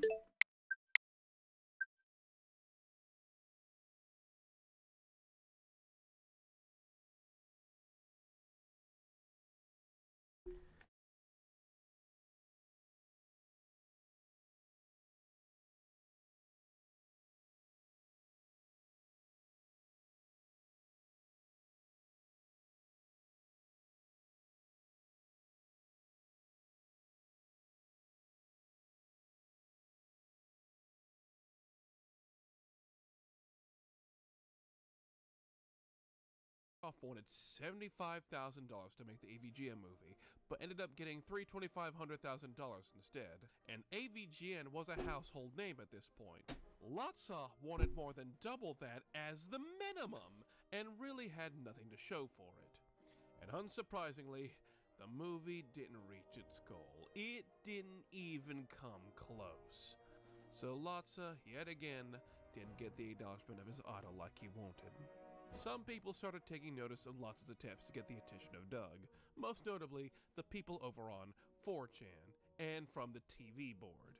They learned of all of Lotsa's attempts to get Senpai to notice him, and also found out he's a big fan of Red Letter Media as well. They thought, well, since all the attempts of working with Doug failed, why don't we try to get Lotsa to gravitate towards them instead? You know, send him on the right path. Someone on the TV board sent Lotsa a letter pretending to be Mike from Red Letter Media, and successfully convinced Lotsa to create an audition tape. Hi Mike, this is Paul. This is my audition for Red Letter Media. And to drive from Chicago to Milwaukee and meet up at a diner, only to discover nobody from Red Letter Media was there. Lotsa found out the entire thing was a setup, and drove back to Chicago. Later, Rich Evans would confirm the story himself on stream. A while back where 4chan tricked some poor schmuck into coming out here. 4chan posed as us. Said we were looking for on-air talent, and got some schmuck to try and find our studio for an audition. This is the cruelest fucking thing you could have done. That is a cruel joke. That's 3 times now Lotsa has had his dreams crushed. After this, Lotsa basically stopped trying to be an e-celeb. He mentioned what his dream is to actually do in his Red Letter Media audition tape. In July, I intend to move to LA with a friend of mine, and we're gonna break into the industry. And believe it or not, he actually did just that. Lotsa actually got into the industry as an editor on a couple of projects, some of which were from Disney. Lotsa actually got to work at Disney. He made it further than most. After getting ignored and trolled, he went on and actually got a job worth something. He went from doing mediocre board game reviews to actually working in the industry. Lotsa is the tale of someone who completely failed in getting recognized by the people he looked up to, but used what he had to go and actually do something else of worth. His reviews are absolutely forgettable. What do I mean they're forgettable? They're already forgotten. Nobody watched them. But he at least used the knowledge he had when making them for something else. Lotsa showed us all. Never stop following your dreams. And please do background checks before making road trips to different states. You came to the right place where everyone will know. This is gonna blow your mind. This is the King Ollie Show!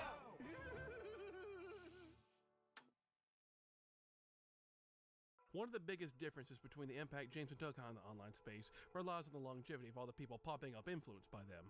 With James, the angry game critic was a product of its time. So many angry gamers popped up and died out because that was seen as the ticket to gain a following. Only a small handful of angry game reviewers survived getting filtered by the passage of time. In Doug's case, it's quite a bit different. His style of humor is much more broad and reached way more people, and because of this, there are people heavily inspired by Doug that still pop up to this very day. The nostalgia critic wannabes are still coming with no signs of stopping. So that's why I went and I asked all of you for suggestions on who to include in this video, since there were so many to choose from. I really wanted an equivalent to the angry pissed off gamer from my AVGN clones video, a clone that tries and fails so hard it ends up being amazing. And one name I constantly saw was a channel called Dogs Eating Dogs 6, so I decided to check it out. Okay, the guy seems to be heavily into Mario RPGs, not seeing the Nostalgia Critic clone connection, but we'll check out one of his videos. Why Modern Family Guy is a cartoon disgrace. Let's watch this one. We've seen a lot of Hotel Mario memes, even though the game itself is still horrible as it seems. But where are those creative, well-made mashups, which all of us can rely? Lucky there's a mashup guy. He's been making covers, he's a Rosalina lover. Stop the video. What the fuck? What in God's name have you people sent me to? What have you gotten me to watch? So yes, this guy he's very angry, and he uses the Mario RPG characters as avatars. I mean, you know, it's his shtick. A lot of YouTubers have shticks. I use a character from a 25-year-old Donkey Kong cartoon as an avatar. You know, I make sneak jokes and all that shit. But this is overwhelming. Ugly face ever again? Because if he does, then I shall rip him in half in one bite, just like I did with What the fuck is he even saying? And yes, all of his videos are like this, getting irrationally angry at some cartoon characters with Mario RPG characters as avatars. I've seen some pathetic knockoffs of the well-known Koopa King, but this takes the cake! Did he just call K. Rool a Bowser knockoff? Carol, what do you think about this? You took a wrong turn the day you were born, you lunkhead piece of wasted brain mass! He screams and yells almost every sentence about the smallest and most pointless things. Lois trips on her chest and grabs her boob. Lame! One of these days, I will get a girlfriend and just scream that out of nowhere and see what happens. So here's the thing. Everyone knows that Dog Walker is like, he's like an exaggerated cartoon character. He likes to ham it up and go loony-toony because, well, it's a part of his character. People meme on it and make clips and compilations of him losing it for ironic purposes.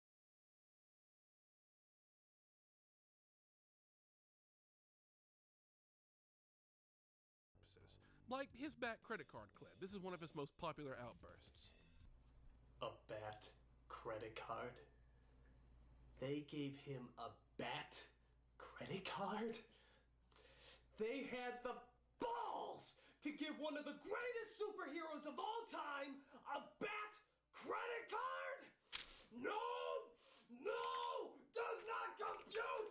Does not compute! I apologize for that outrage. It was childish and immature. I just get a little peeved when I see one of my childhood icons carrying a bad credit card, you bastards! I'll kill you! I'll kill all of you! All of you will die! You'll get the gas! Now, you may have found that funny, may have not. It's entirely up to taste. Let's replay the first part for a second. No! No! Does not compute! Does not compute! Does not compute! Now, imagine if Doug talked in that screaming over-the-top voice the whole fucking video. It would get old really fast. The point of this was, it was an outburst. He doesn't do it the whole video, and that's why it stands out. A lot of clones don't seem to get that, so they act like an angry cartoon person the full duration of the video. Take this other clone called TV Trash, who does the same thing, albeit to a lesser extent. Pinky, Elmira, and the brain! This dude doesn't get that if you do it for the entire video, it loses its luster. Dogs Eating Dog 6 here screams at the top of his lungs the entire video in every video. It doesn't matter if it's 20 minutes long or 2 hours long, he screams during all of it. But it's not in a it gets old kind of way, it's in a this man sounds genuinely unwell kind of way. I don't know if he's trying to sound serious or funny, but it's definitely the latter. Why are you this angry over the villain from Turbo? This is without doubt the worst twist villain I've ever seen, as he's on the same level as the Paul Blart Mall Cop twist villain! This doesn't sound like a guy getting mad because something is poorly written or badly executed. The only way someone could be this mad is if these characters killed their father or something. But legit, the way he's taking this so seriously in all of his videos, it's so good. Whether it be Family Guy talking about bad villains or yelling at kids 10 and under. We'll get to that in a minute, trust me. All of his videos are entertaining because he's so mad at literally nothing. Him projecting through a bunch of Mario characters is just a cherry on top. I'm pretty sure he thinks this is badass in some sort of way, and that's why it's so funny. Even a Mario plushie video and its lore, he draws issue with it and complains about it, and thinks everyone else cares as much as he does.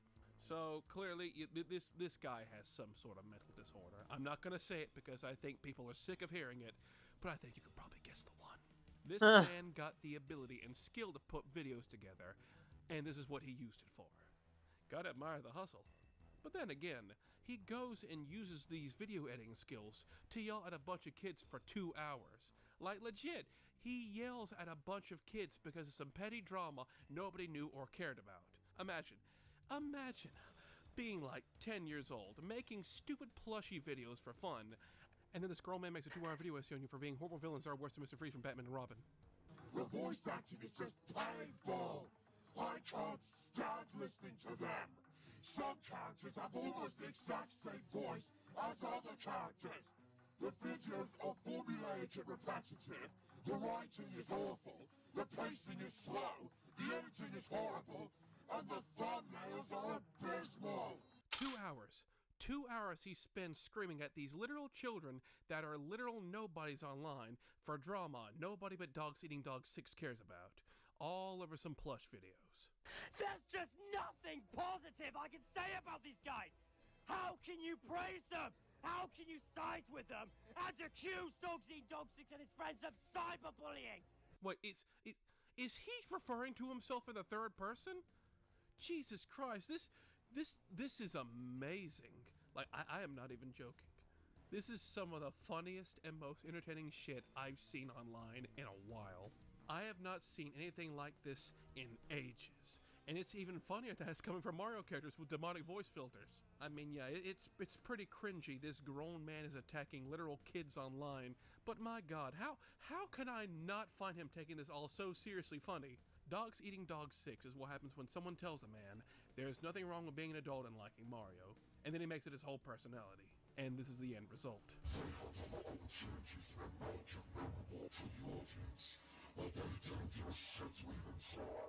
But my God, is the end result a masterpiece of art.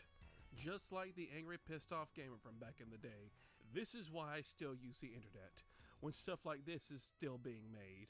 Dogs Eating Dogs 6, my dude, if you're watching this, please don't stop making this content, I beg of you. You have something. Keep it up. Godspeed, Dogs Eating Dogs 6.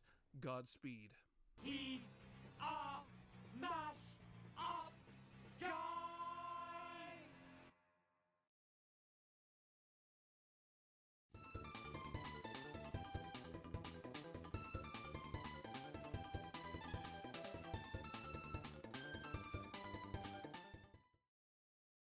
In the landscape of content creation on the web, literal hundreds, thousands of content creators fight for your attention.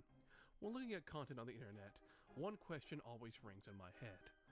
Why should I watch your videos over everybody else? What makes you so special?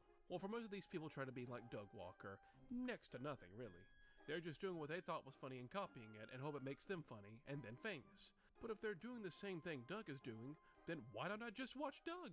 Why do I need to watch your reviews? Some were smart enough to have dug their own little niches, like reviewing Thomas the Tank Engine movies, or reviewing My Little Pony episodes of the Doug Walker style. There's 2 times too many My Little Ponies come up in this video. But others decide to do the same thing as Doug, but with a gimmick.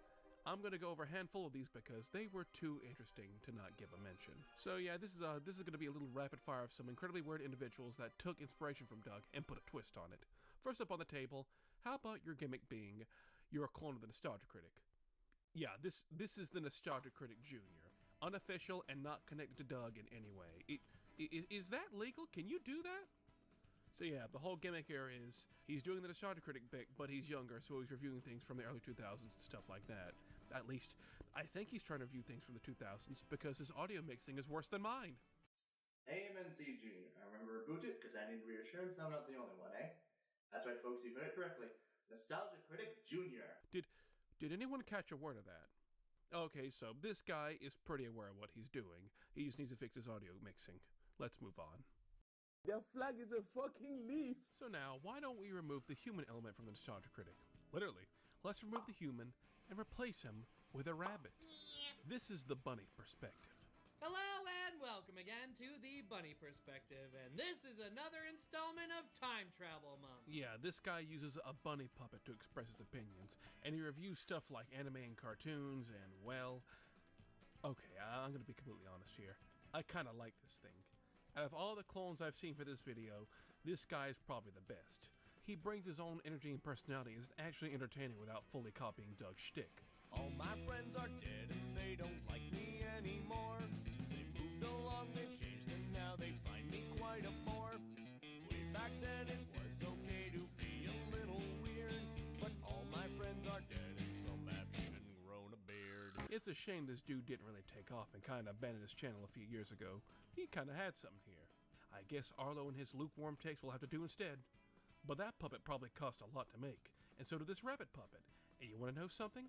We can go cheaper. Today we're going to be looking at another TV-based movie, one that's received a lot of hate from both critics and fans of the original source material. The movie in question is The Last Airbender. This man is talking to a wolf hand puppet. Leaf here can't move like that. And neither can you, but for different reasons. Touché. What do I even say about this? Nothing I could say could even make sense of what I'm witnessing right now. Is it funny? No. Is it cringy? No. I'm just baffled. If this guy kept this going, I wouldn't come back. But at the same time, I will probably never forget this as long as I live. Get it? Hot? Because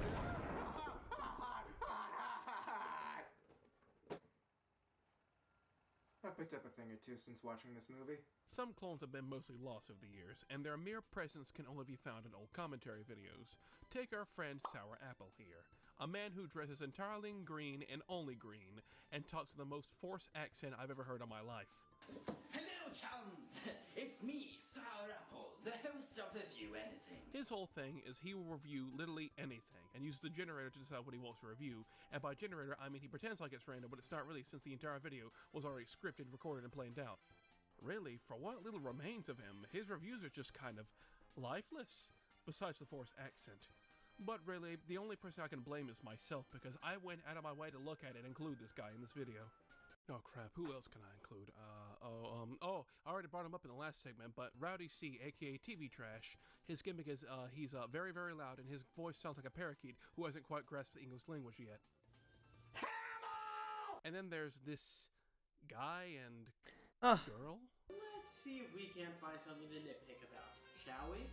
This is Who Framed Roger Rabbit. Okay, now, I can't really judge this because this dude can't be any older than 20 and is clearly working with what he's got. I've heard a lot of their work in a lot of different cartoons, and I still don't know what they're saying half the time.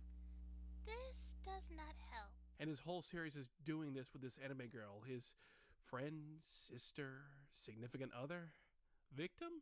If you're in trouble, blink twice. She doesn't blink. Okay, she's fine. I mean, this is just some guy having fun with editing software and some friend of his. Kinda wholesome in a way. And stop staring at me with them big old eyes! I think you all get the picture by now.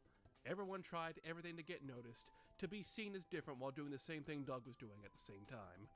Some of these are way better than others, but that really comes down to time and resources. I will say, I would rather watch any of these people than the Wall Review, but I think most people would watch anything other than that. Oscar bait song, smoke a bong, and it will feel less wrong. So long. Stop it, please, I beg you! All these people, they tried. They really did, but none could live up to the standard Doug had. In fact, Doug couldn't live up to the standard Doug had, so I don't think they should be kicking themselves over this. I hope they're all doing well with their lives instead of the bad future where they wasted it doing this.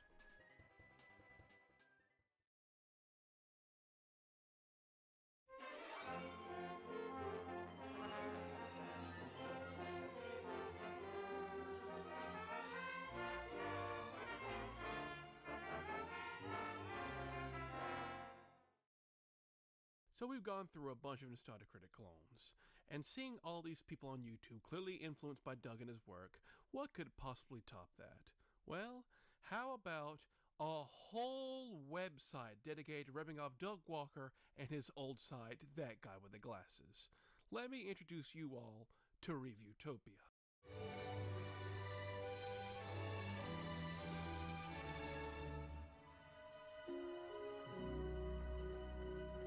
Now, what is Reviewtopia, you might ask? Well, to put it very bluntly, it was the sloppy seconds of That Guy with the Glasses. It was originally a website called The Geek Fighters that was already pretty That Guy with the Glasses-like, before transitioning into a complete one-for-one knockoff. Anyone who wanted to join Doug's site and got rejected, they usually ended up here. This is, in every sense of the word, Diet Coke That Guy with the Glasses. And while most of that site was held up mostly by the Nostalgia Critic and other talented reviewers, there was no reason to ever come to Reviewtopia over anywhere else. There was no Doug to hold this site together. It was usually just seen as a dumping ground for the content creators, just another place to put their videos. You weren't going to see Spoonie punching a woman in the face for an anniversary special here. True! Root Smoots, we are here to rumble! Instead of a 30-year-old man, the site's mascot was a robot named Lar. Little adorable reviewing robot. Oh, ain't he cute. I can't wait to buy overpriced merchandise of him. Some of the people on this site even used both That Guy with the Glasses and Reviewtopia. Yeah, they would post content on both sites. I didn't even know adultery was allowed on that guy. So I'm not really going to mock or take jabs at any of the people on the site because really, it's not their fault because it was pretty much all they could use. Anywhere to get their stuff out there and available in different places. But when looking through the archives of the site, because to no one's shock it no longer exists, I was so shocked to see people who would go on to have amazing careers posting stuff on this website. Imagine my shock when I scrolled my mouse over to archives and there was some Call Me Johnny sitting in here. He posted to this website all these years ago? I bet if someone asked him about this website today, he would have no fucking clue what they're talking about. But that's not all. Going over to the gaming section, right there at the bottom, is MatPat and Game Theory. Yeah, this was baby MatPat when nobody knew who the hell he was. Can you imagine if this site was still around today? But that's still not all. I even found an interview with one of the site's co-founders, and they revealed JonTron and Peanut Butter Gamer auditioned for the site, but they skipped over them in favor of others. When did we lose JonTron? We never got him. Oh, I thought we had him in the first place. No, we had him. This was him and Peanut Butter Gamer are two people that we actually passed over, which was stupid as fuck. I was just about to ask about Peanut Butter. Oh man. Some of those others being Retro Gamer 3 and his ever so popular review series. Yeah, he wasn't on the site for that. What? This website What was is like it? a nexus point for big future YouTubers and others whose careers dried up and died or never went anywhere. Their flag is a I actually recommend watching the interview with one of the co-founders. I'll link it in the description. It's an hour and a half long, but if you really care about this dead website from 10 years ago that much, it's an interesting watch. Basically, the story boils down to, guy liked what That Guy with the Glasses was doing, wanted to do it himself, makes the website, and ambition and passion slowly goes down the toilet as they start getting into drama with creators and other problems. But that is not what the nail in the coffin was for Reviewtopia. If you look anywhere on the web, or more specifically, the TV Tropes page, you notice the number of former members far exceeds the number of active members, and considering this page is out of date, now it has no members. But why is that? Why did so many people leave? That would be because one of the biggest members said and showed a lot of shit he shouldn't have, and everyone of worth left. After this, considering there was no reason to ever come back,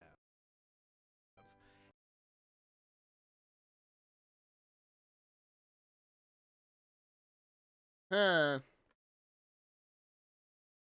everyone of worth left. After this, considering there was no reason to ever come back, the whole website was shut down. It was like change the channel before change the channel. Reviewtopia only lasted a few years, and its impact is hardly felt. Reviewtopia tried, it really did, but it didn't matter in the end. Poor Lar was put out of commission. Everyone has forgotten about him, and Reviewtopia... I need another nozzle for my glue.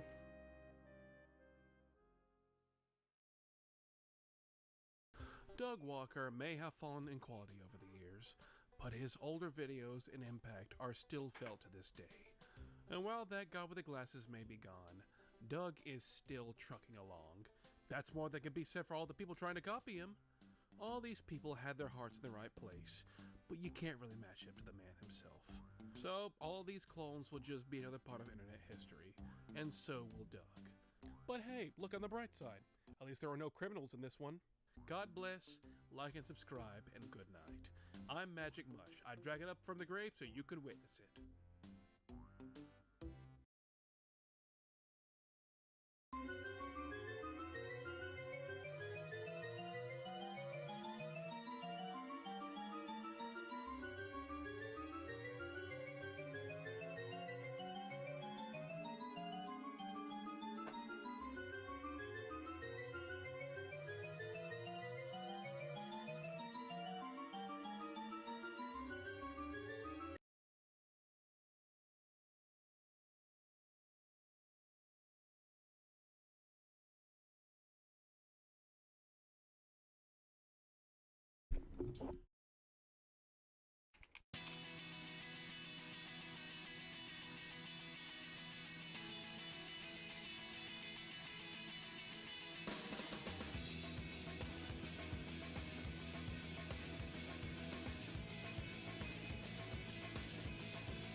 I would say it's a pretty good time to be a Sonic fan.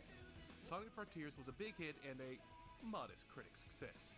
2 blockbuster movies have been released and that a lot of people seem to love, and a decent cartoon has been released on Netflix. Right now, Sonic as a franchise is as hot as it's ever been since the 90s. Hopes are higher than they have been in years. But there's a reason why that is. Any Sonic fan will tell you the series has been through a number of ups and downs, and critical and fan reception to some of the games has been all over the place. One game would get praised by critics and audiences, and then the very next would get torn to shreds. Every game has its fans, but every Sonic fan is not going to like every game. It seemed like, for a while, Sega and Sonic Team did not know what to do with their mascot. This was a direct result of their biggest gamble blowing up in their face, with the release of Sonic the Hedgehog 2006. This game was going to be a big deal. It was their foray into the next generation. It would completely reboot the franchise and lead to a whole new direction for the series. It's so well commercially, but the game was completely torn apart by every single reviewer and fan at the time. It became very clear to Sega this was not the direction to go for the Blue Blur. And so over the next few years, from 2006 to 2011, depending on who you ask, a slew of Sonic games will be released of very polarizing quality, experimenting with the formula and trying something new with each one. The majority were usually ripped apart, but some people are more split on.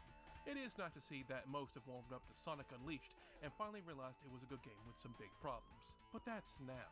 I'm talking back then when it was also pretty harshly criticized. This era of Sonic has been dubbed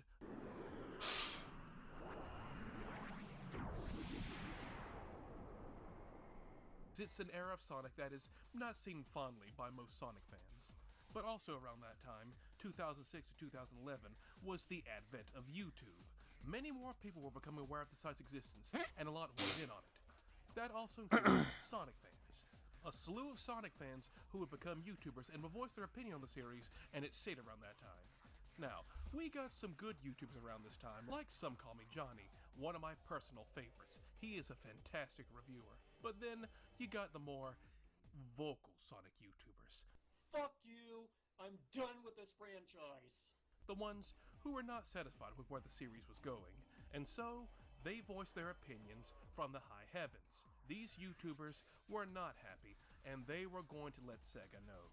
They knew what was best for the series, they knew how to fix it, they knew what the fans wanted, and they dedicated a majority of their career to voicing these thoughts and opinions. This led to the creation and discovery of some very interesting individuals. Allow me to introduce you all to the Sonic YouTubers of the Dark Age.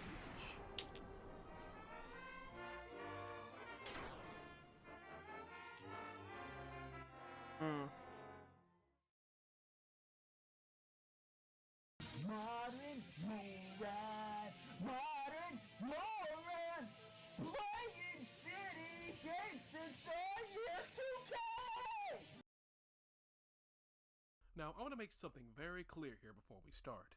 It should be known that around the late 2000s and early 2010s, Sonic fans were the butt of many jokes, because they were very strange and very easy to make fun of.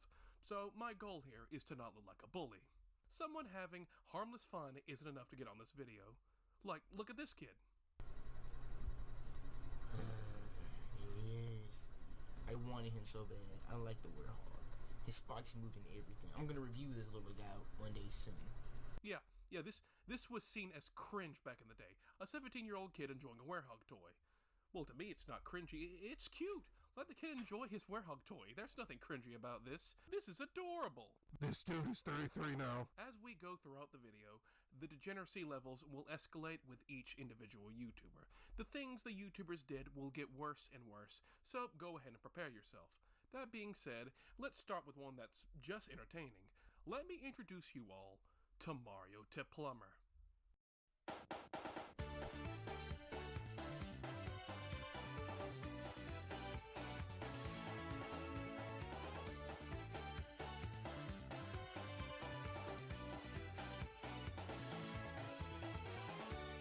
Oh yeah, let's start this fucking shit. Now, I contemplated showing this guy because his mere presence in this video is pretty much a guarantee this video is going to get demonetized. Oh no, my couple of dollars, it's leaving me! Mario Tip Plumber is a very, very interesting individual. Creating his channel in 2010, Mario Tip Plumber quickly gained attention due to his weird opinions and his style of video. They're a style of video, alright. Okay, well, I gotta go. Mario Tip Plumber is a game reviewer, and I put that in very big quotations. They're not really much game reviews, and more so schizophrenic meltdowns.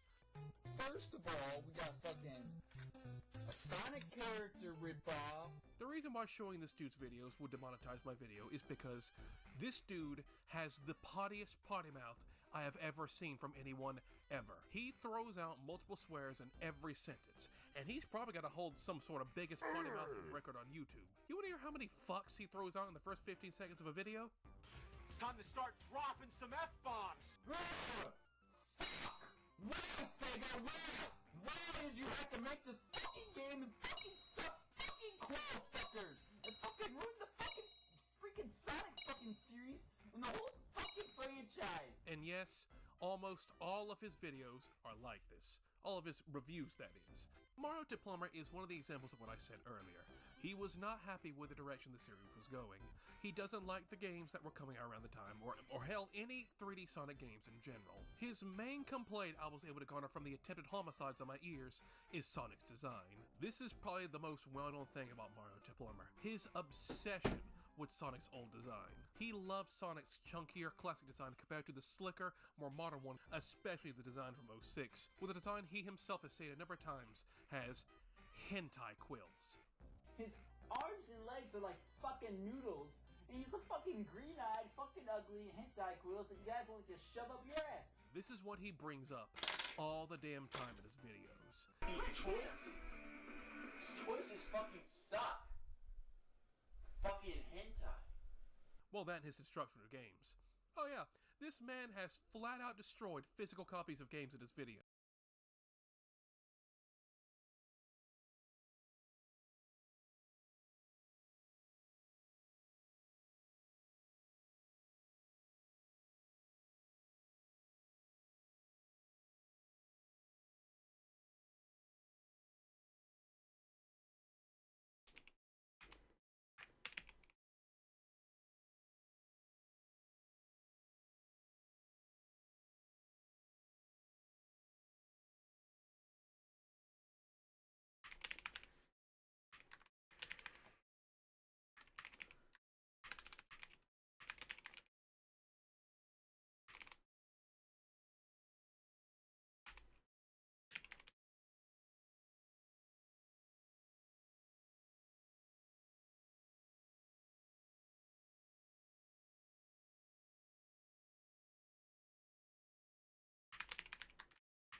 And that makes 1,000.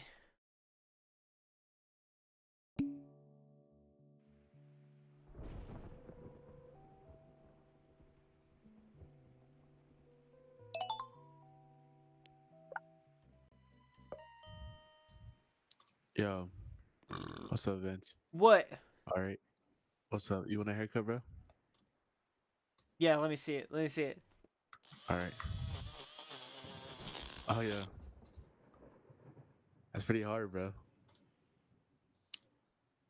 Yeah, you know what? Yeah, that's pretty good. All right, that's good. That's Thanks, good. dog. I love you, bro.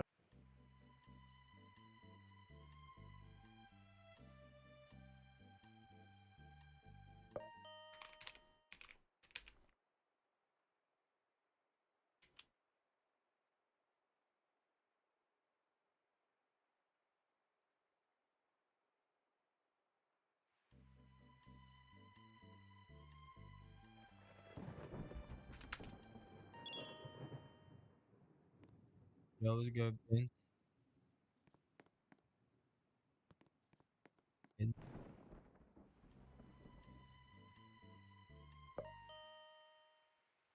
Hang on, hang on.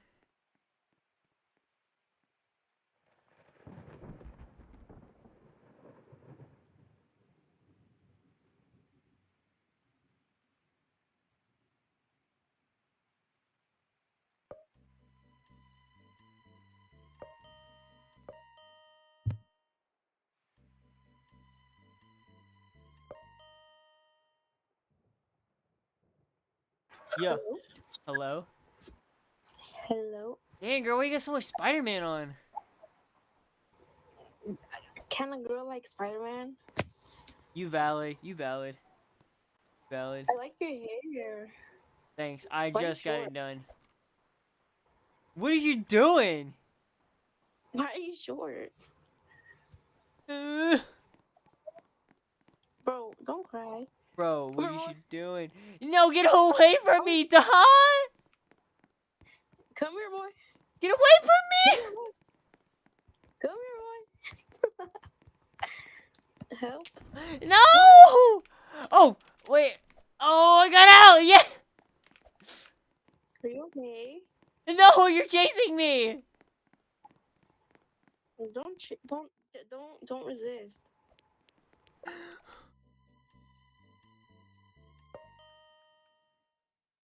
Hello? Hello, Mr. Frog. Yeah, bye. Yeah. You have to say yo so first to everybody, yo. Yeah, you say it first. What was that for?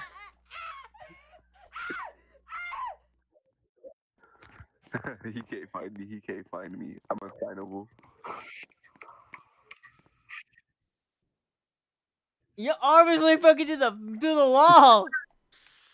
Ah!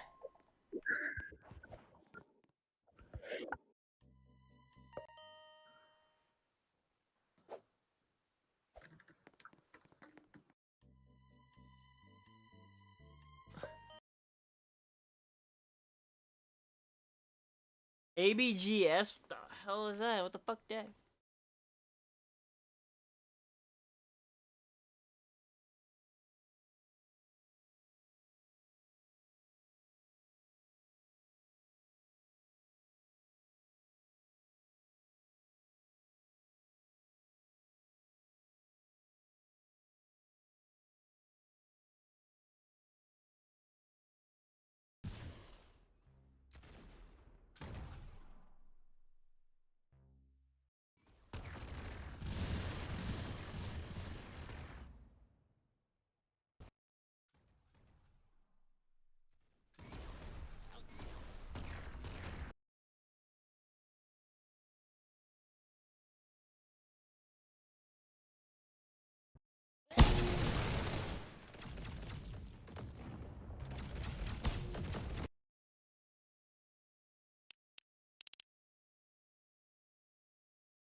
Oh, what?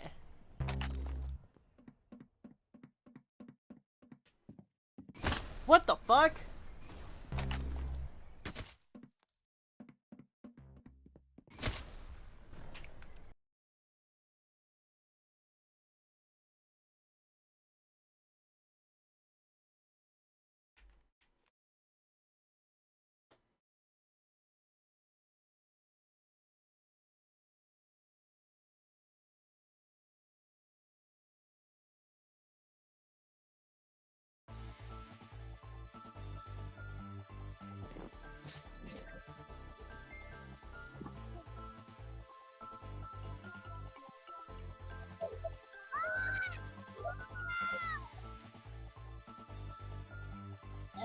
Where are you? New frosting? Oh, there's little kids in this. Oh, yes, I get to yell at children. Hey, you wanna play Forsaken? You wanna play Forsaken? Do you wanna play Forsaken, bro? Yeah, man, you wanna play Forsaken or not? Okay, let's go.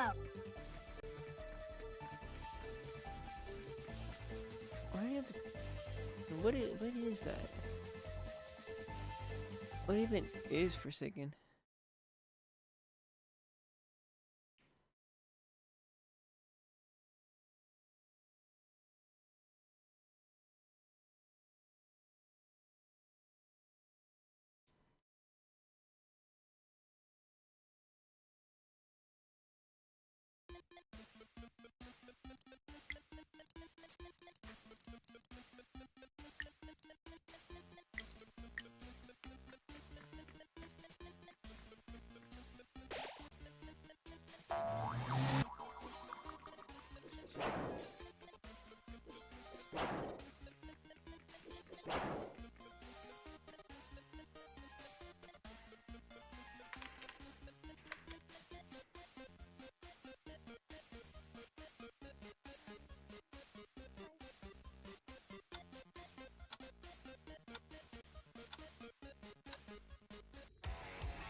Ah.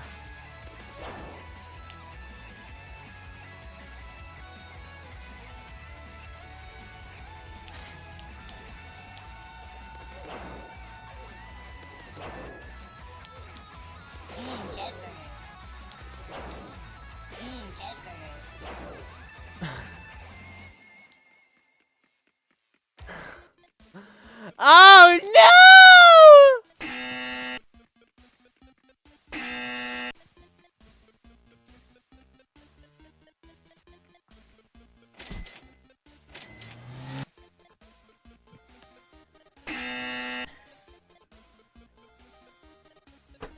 Ah!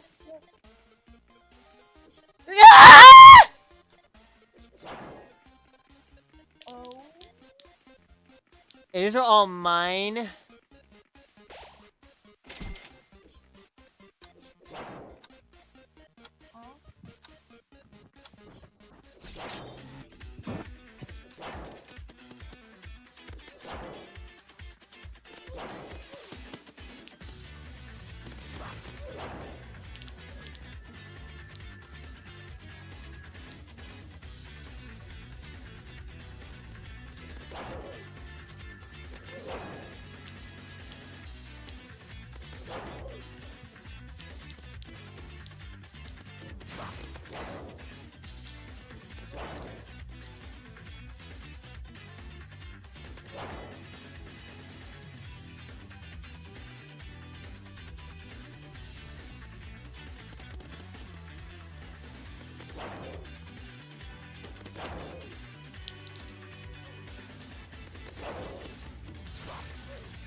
Huh.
Oh shit, I need to be over here.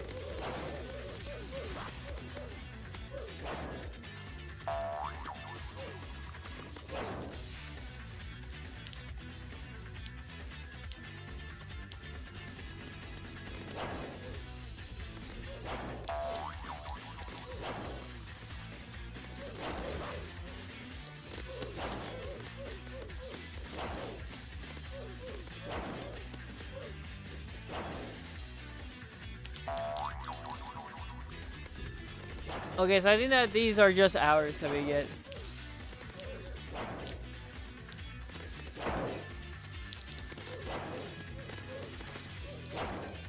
Okay, I got the armor thing.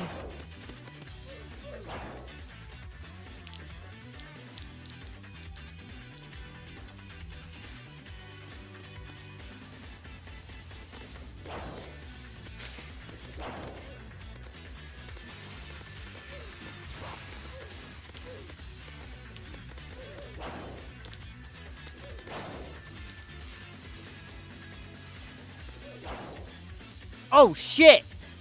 Got a big one.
Eh.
Oh shit!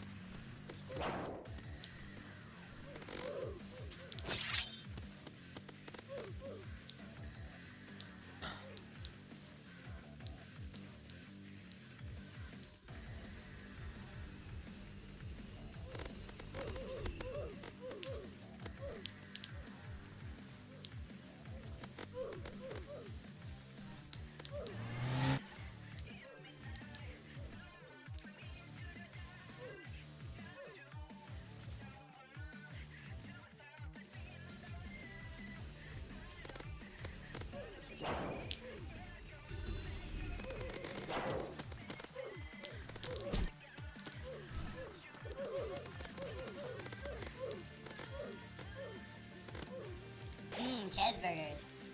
Uh-huh.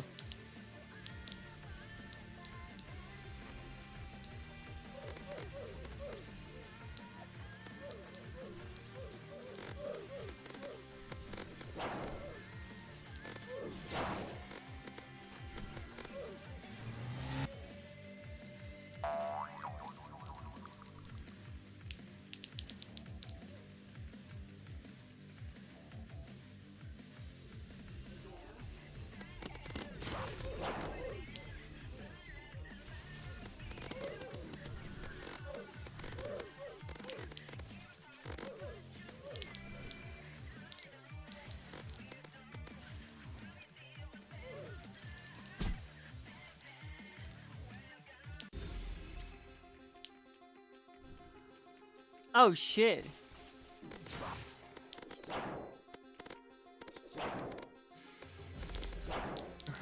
Cheeseburgers.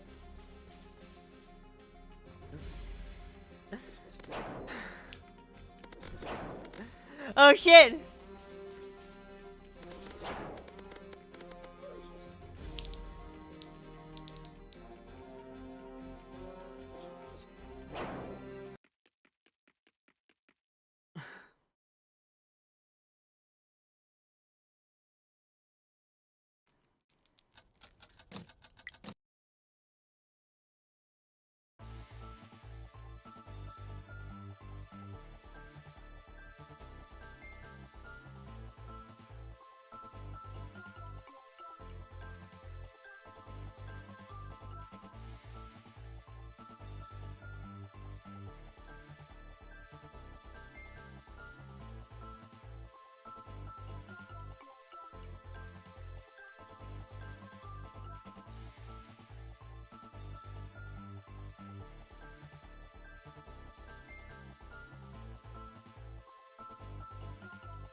Okay, this game fucking sucks.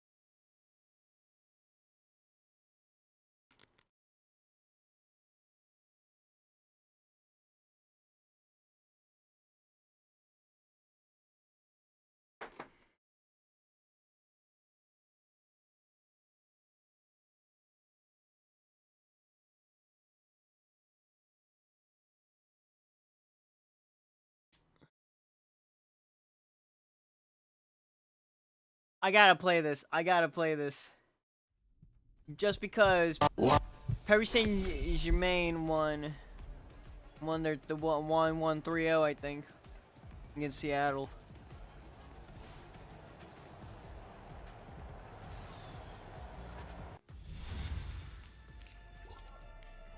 Are we in France?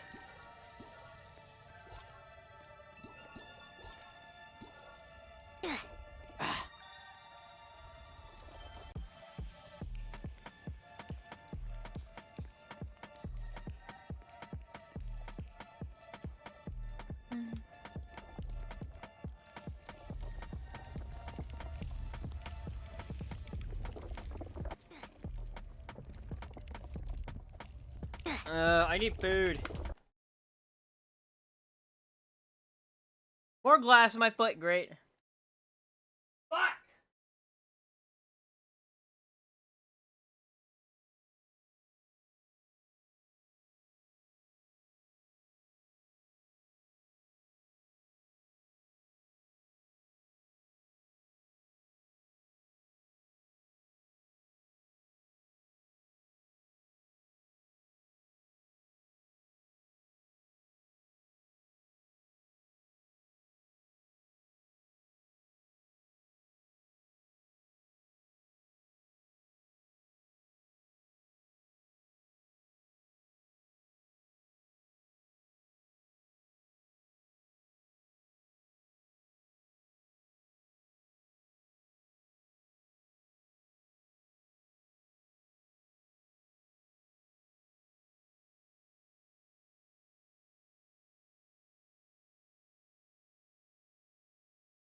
Alright, I got another fucking frozen TV dinner, and I'm gonna microwave here in my room.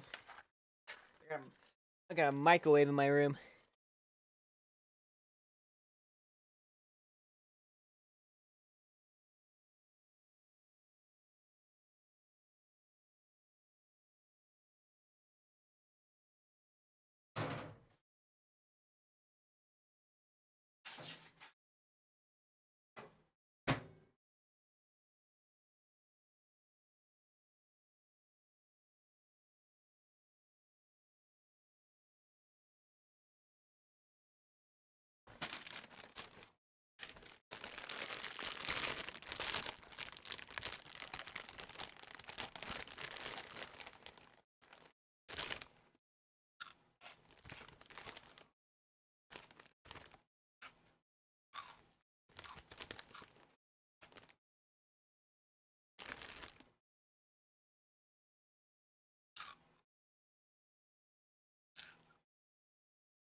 there is so much glass on my floor.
Doesn't fucking do anything.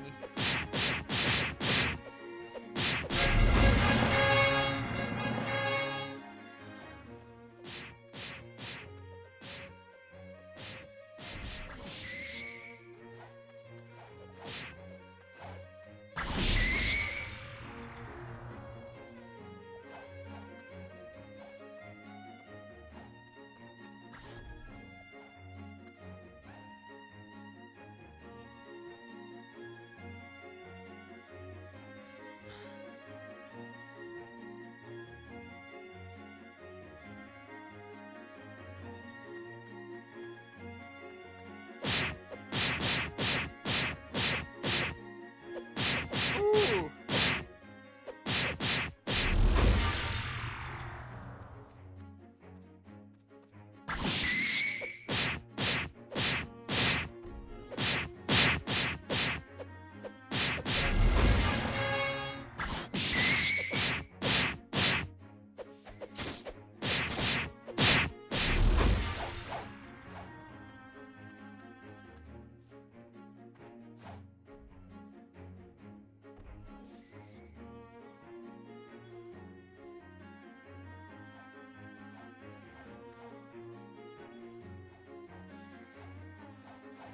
Oh.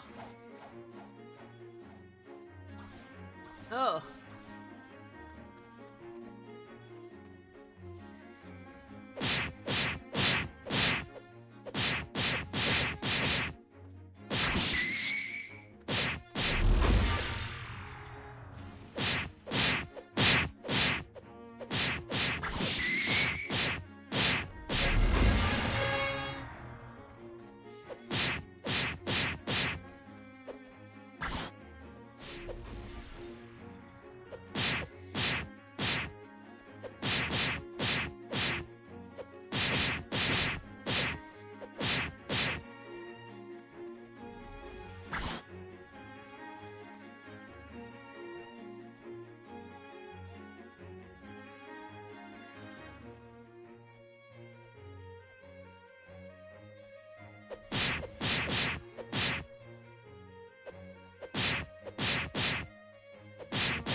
Oh, my foot. What the fuck's wrong with my foot?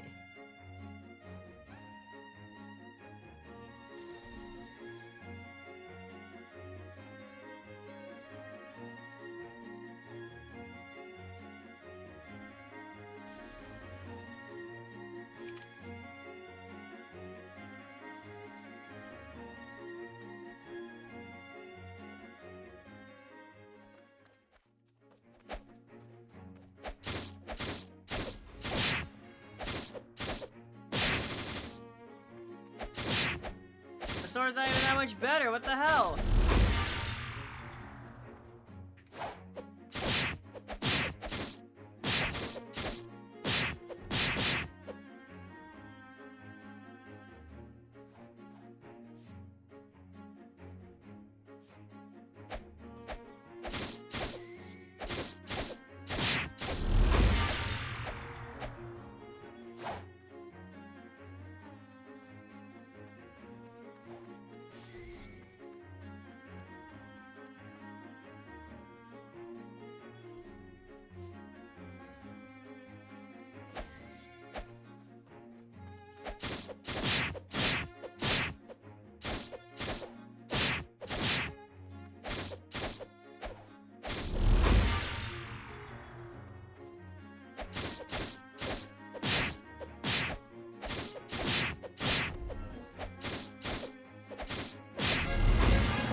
What the fuck do I even do?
Ah.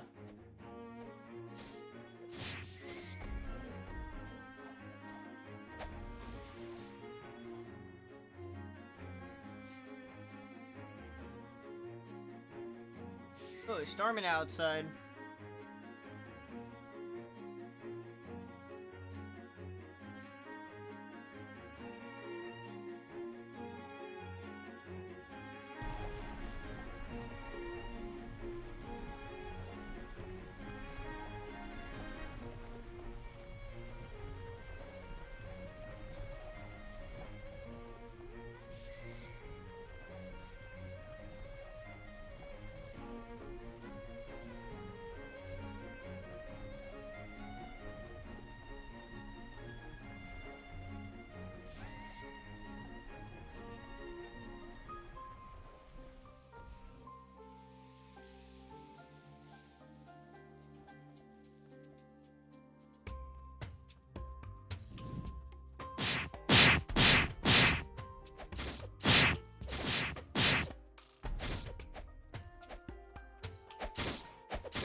Man, before I play, I'm gonna eat a bit.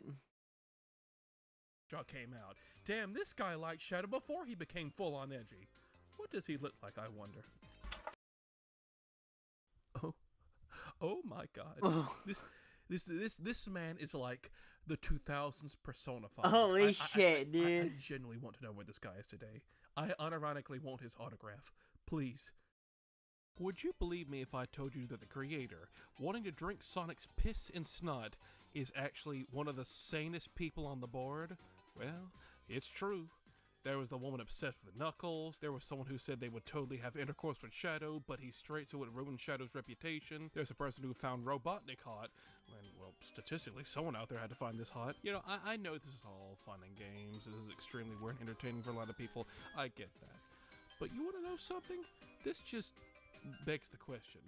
Have Sonic fans just always been like this? Some might recall a video I made a few months ago called The Sonic YouTubers of the Dark Age, where I covered a bunch of extremely strange Sonic YouTubers around the time the games took a nosedive in quality. They were just as much of a circus act as this is. Well, this was during the mid-2000s. This was when the games were still regarded in their quality, and we still have this many crazy people coming out of the woodworks. Of course, all Sonic fans are not like this. There are plenty of sane, completely normal Sonic fans out there who don't act anything like this. But it only takes a few bad apples to spoil the bunch. The absolute insanity some of these Sonic fans express makes the entire Sonic fandom look bad, and considering the fact there's so damn many weird-ass Sonic fans, it's got the reputation of being one of the strangest fan bases. Oh, they're having a Persona concert. Too bad they can't have it here without going fucking cross-country. To the franchise, to the games. Yeah, fucking sucks living in the country with no public transportation. And judging by just this forum, they'll be faithful to their official characters, no matter the cost. So this is all haha funny strange people romantically attached to fictional characters. We've established that. Well, time to suck all the fun out of it. I'm going to talk about the worst person from Sonic Passion. He makes all the other people from this board look like Mormons. He's one of the most active users on the board, Paul and Amy. Paul and Amy, if the name wasn't a dead giveaway, believed he was married to Amy Rose. This wasn't like some little shtick or whatever. This man went the full 9 yards with it. He had a YouTube channel up and, looking at it, it's pretty telling this man was serious about this. When more and more people started becoming aware of Sonic Passion and all the strange people on it, like a circus act, people pointed and laughed at them. This upset a lot of people on the board, but it especially upset Paul. People are having a go at us for having a go at them. Well, I'm sorry, but you have a go at us first. I'm sorry, I'm not gonna apologise.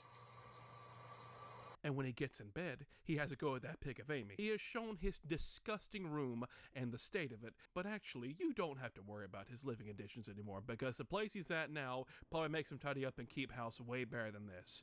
That would be because Paul is now in prison for the rest of his life. What? For what reason, you may ask? By doing unspeakable things to 4 foster kids. Oh, all shit. under the age of 10. I What know the it's funny fuck? to point and laugh at this circus act of a board, but this guy legit went on to do something horrible and ruined the innocence of 4 young girls. Wanting to drink shit. Sonic's piss and vomit is nothing compared to this. I hope Paul rots in prison until the day he dies.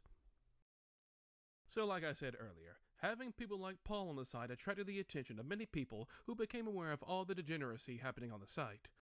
Blood drinking and pus eating and scab chomping. No, I'm serious. And what else? What? And all kinds of weird stuff. The creator then added the paywall to get out the community from anyone mocking them, but this paywall was short-lived. After a while, the entire site was taken down and was replaced with the War and Peace of website shutdowns. God, this is a wall of text if I've ever seen one. And yes, I read the whole thing. Let me give you the too long didn't read version of this. The creator of Sonic Passion admits she has a case of megalomania, and no, this is not a heckin' epic Undertale reference. It's an actual thing where someone becomes obsessed with the idea of having lots of power and fame, the idea of attaining perfection. She fell in love with Sonic because, well, he was this synthetic perfect being, because he was made purely to be as enticing and marketable as possible to sell shit. That was the entire purpose for his creation. Sonic skateboard. And she grew obsessed and attached to him because he was basically flawless. Well, until she found out about Sonic's voice. For some reason, she thought Sonic was voiced by some sophisticated AI all this time, not realizing all these years Sonic had been voiced by a multitude of different people.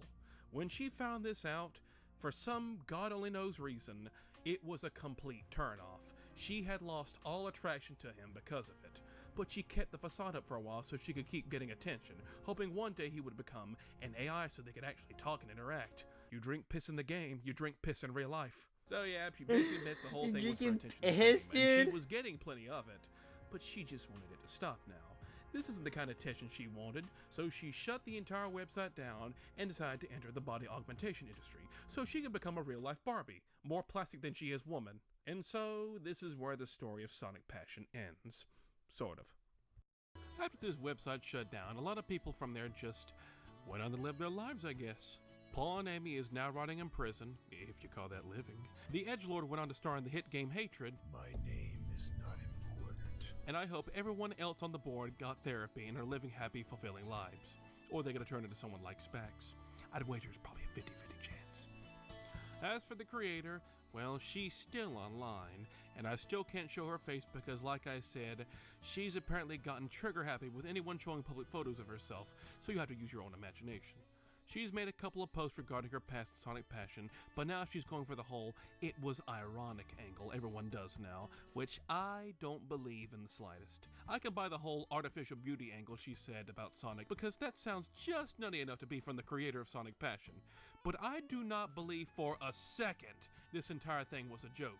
She would make a multitude of blogs debunking some of the stuff about Sonic Passion, and some of it doesn't add up with what actually happened. But all this, combined with the fact she strikes any videos with her face in it relating to Sonic Passion, pretty much tells me being connected to Sonic Passion still bothers her. Like, yeah, it's pretty obvious that this will probably haunt her until the day she dies. But come on, this was almost 20 years ago at this point. Is it really that big of a deal still? I mean, yeah, I made this video on it, but it's an interesting point of internet history. A whole website dedicated to admitting your love to Sonic the Hedgehog characters? That's crazy! As the years went by, the tales of Sonic Passion have been mostly lost in the sands of time. Even crazier people in the Sonic fandom would take center stage, and some will go on to do unspeakable acts. When you look at the bigger picture, you realize this website was made by a woman who wanted to drink Sonic's vomit and blood, and somehow that's tame now. As much as it hurts to say it, that's nothing. You can find people wanting to do that to fictional characters all the time on any social media website easily. Really, this website was a pioneer in that regard. So I have no clue why she's so combative about it to this day. If the creator is watching this, I think you really need to embrace the fact you just made a stupid website 20-something years ago and have moved past it. This is literally nothing now. She didn't do anything illegal. Hell, she was probably one of the sanest people on her own board, considering we know one of them will be in prison until he's a corpse. The only thing bad she's done is this flagging of videos showing any pics of her, which I feel isn't necessary in the slightest. I will say one thing though. After seeing your pics of you on the internet, you can eat my vomit any day. I thought I would just share this little piece of Sonic's history on the internet with all of you, and give a big old salute to our catalyst of autism. There are legit dozens upon dozens of weird stories and topics involving our blue pincushion, and who knows what else the future may hold. I'll tell you what it's not holding though. Sanity. God bless, like and subscribe, and good night. I hope the month turns out well for you all.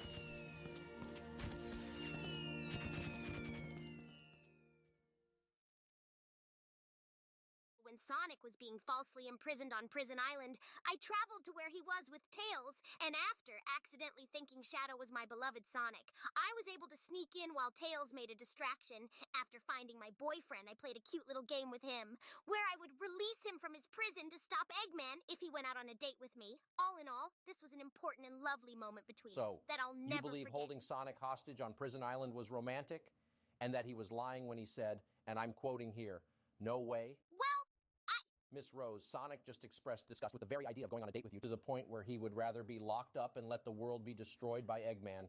In a moment, Sonic, in his book, Fastest Thing Alive, but not fast enough to escape stalking,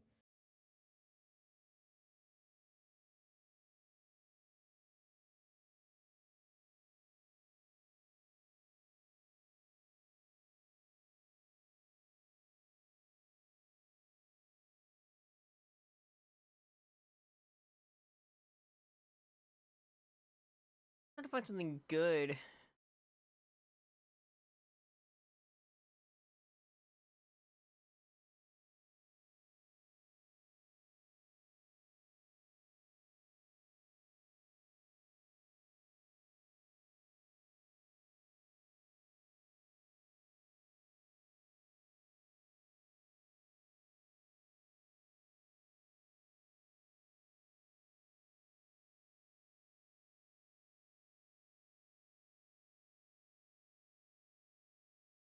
Fuck it. Terrible Salisbury steak. The chicken fried steaks.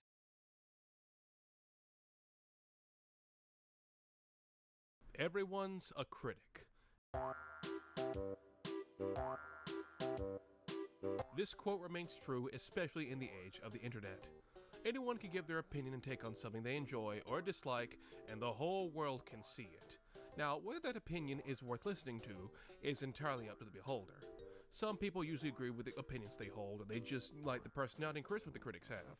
There are dozens of critics online to watch, and all each have their own way they review, be it movies, games, or sometimes both. This leads us to who we're talking about today. This is Bob Chipman, also known as Movie Bob.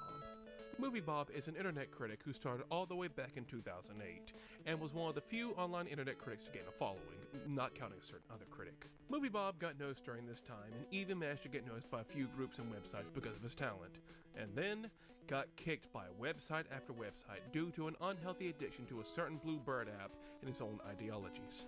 Movie Bob went from a hardcore Nintendo and movie fan to someone who had his brain melted by politics.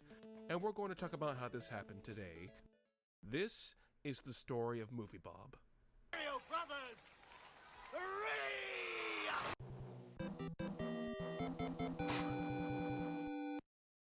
The fuck?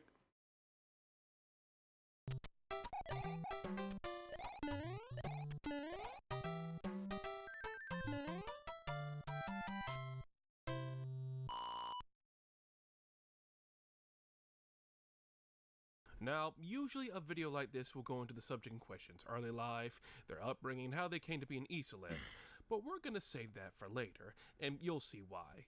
All you need to know for the time being is, a mid-20s Bob Chipman saw what the likes of James Rolfe and Yahtzee were doing in the gaming scene on the internet, liked what he saw, and wanted to put his own spin on it. So, on February 2nd, 2008, the first game over thinger was introduced to the world. I thought about starting this off with some sort of introduction, but honestly, you don't care. Many thanks if you were pretending to care anyway, but we both know you don't. Your first question is not who is this guy, but rather what sets this guy apart from every other fucking game culture video rant guy on the web, and rightly so. When Sony's PlayStation broadened the gamer audience outside the traditional parameters of devoted nerddom, it brought in new audiences that found gaming's traditional design schematics, culled as they were from the same lovely brew of comic books, Dungeons & Dragons, Star Trek, Doctor Who, anime, and what have you like the rest of Atari generation nerddom, to be not entirely conducive to their personal vision of what was visually and tonally appealing. Yeah, it's definitely a product of its time, the fast-talking, wisecracking clearly taken from the likes of Yahtzee. The very first episode is about No More Heroes and how unique it was among the sea of generic gritty games that were coming out around the time, and yeah, that's basically how things were in the late 2000s, so he kinda hit the mark with that one. This is actually kinda fun and nostalgic. But the only thing about it is, the warning signs for what Bob would eventually become were here from the very start, including his fanatical fanboyism for Nintendo. This guy is still the gold standard, this guy is still God, this will be the greatest thing to happen to gaming since the invention of jiggle physics. He would also put out his very first movie review around the same time about the Sex and the City movie. And, yep, the same warning signs were there as well. In what can only be described as a metatextually rich conceit of oddball casting, the four gay men in question are in fact portrayed on screen by three women, and one high-tech plasticine alloy skin cyborg built to resemble actress Kim Cattrall circa 1986. Coincidentally, has anyone seen the real Kim Cattrall lately? And if so, how's she looking? He would put out a couple of more videos, covering stuff like the damsel in distress trope in games, reviewing more movies, and started getting a modest following for people who found the topics he was covering interesting. But you can tell in some of the videos, he was pitching his voice out to make it look like he was fast-talking like Yahtzee, which I found completely unnecessary. I mean, the Super Mario Brothers are working-class Italian plumbers from Brooklyn. That's pretty fucking American, and they represent certain quintessentially American traits like how courage and hard work can allow two ordinary guys to save an entire world.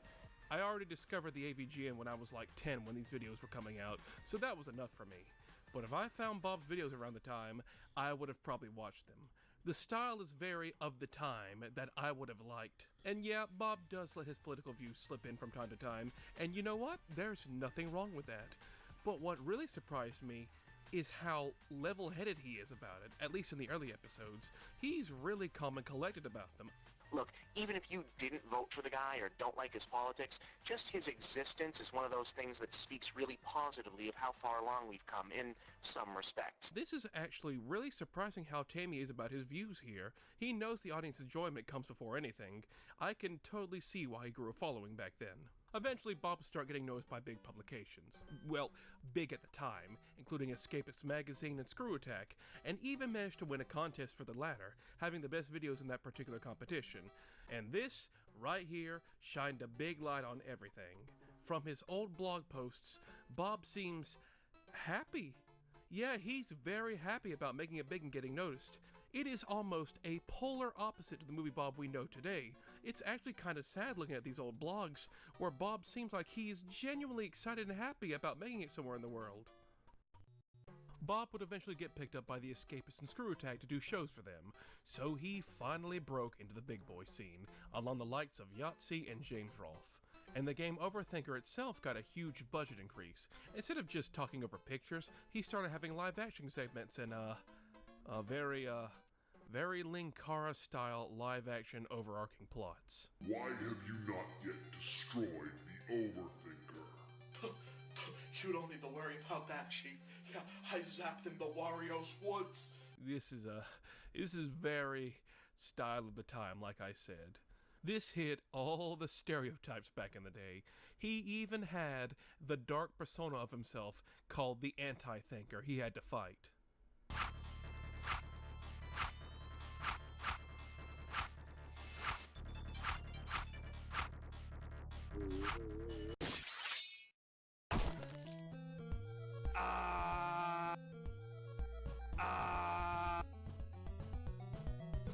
Oh man, these special effects are on par with Uganda films, and I'm pretty sure he had 10 times the budget of those. This was the cool thing to do. But the thing is, Bob, he's very clearly having fun with this. And that's the thing about it. He's having fun with this, and probably getting his exercise for the month while doing it. This would continue on for a while, introducing characters like the Pyro Thinker and the Cryo Thinker. Oh dear Christ. Where's the Sneed Thinker, Bob? So, as the show went on, his audience and social status would grow, and alongside it, his ego. We're about to move on to our next chapter, but before we do that, I'm going to take you back to one of his oldest blog posts. When advertising his 5th episode of the Game Overthinker, he says this in an old blog post. I've been hesitant to jump into politics too early. This is meant to be about the culture surrounding a hobby, not a political machine. And if you get into politics before establishing a broader identity, you risk getting pigeonholed as a liberal commentator or right-wing game rant guy, which can turn off a lot of people unnecessarily. Oh my God, if he only knew. If Happy Early Days Movie Bob only knew what he would become.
The girl with the golden color, you can put the boxes. Yes, you can.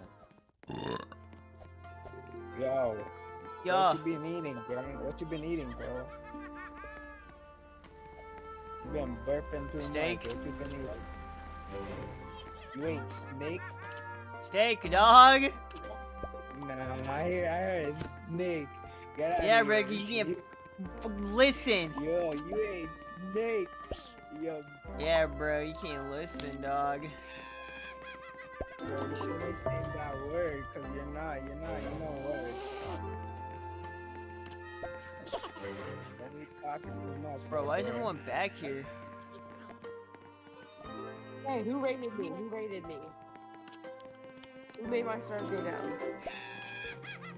Yeah, what?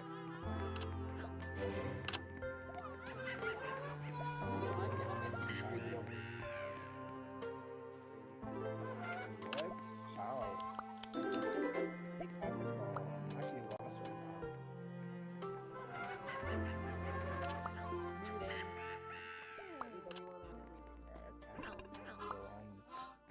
Listen, did you rate me?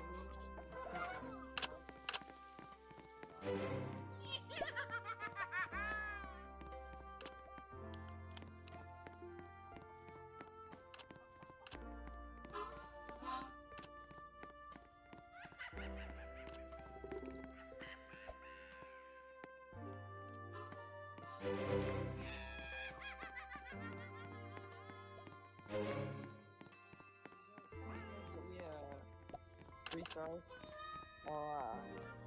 What? You want me 3 stars?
Where the fuck do I go?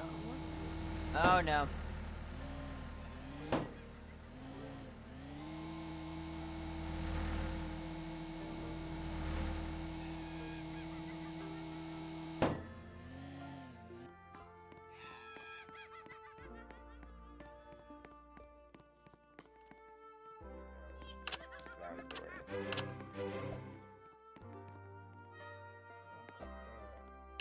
Yo, why you putting the boxes on the floor though?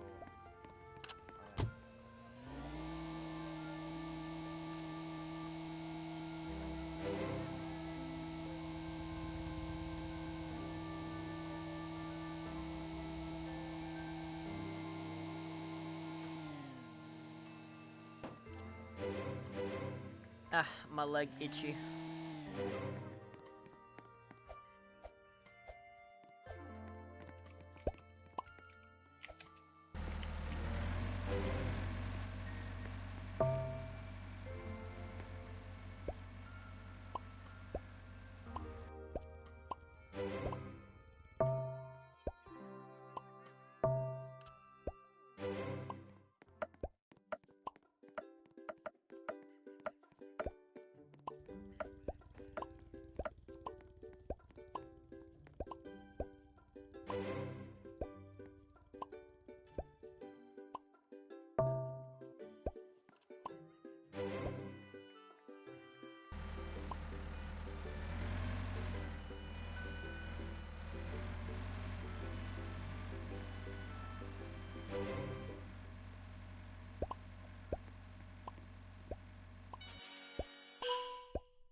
Double time? What's double time?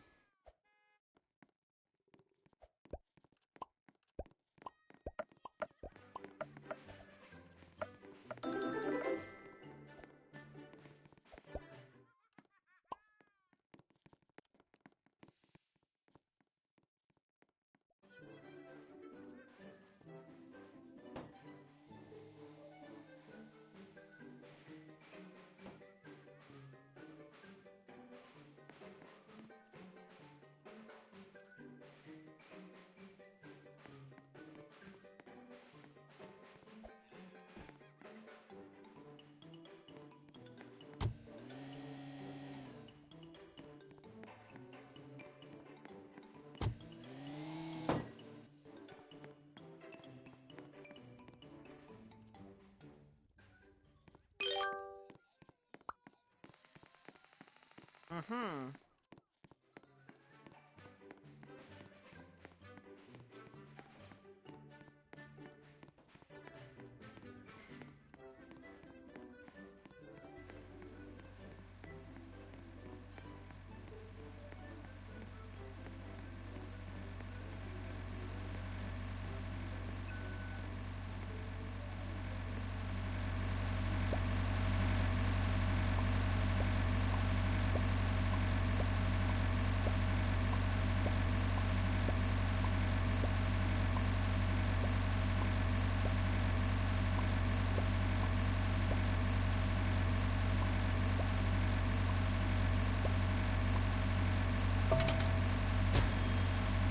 What? Get the fuck out of my way!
Bro, go forward.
Who was that guy?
Bro, shut up!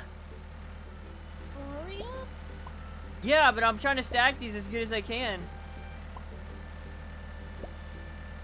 Because I'm trying to fit as many as I can in here.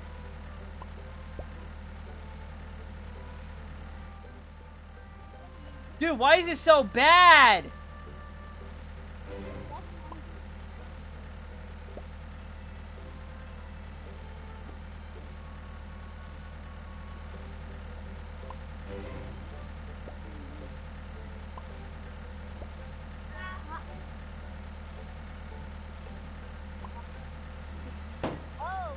Oh. Why did Crow do it? I like stacking. Shut up!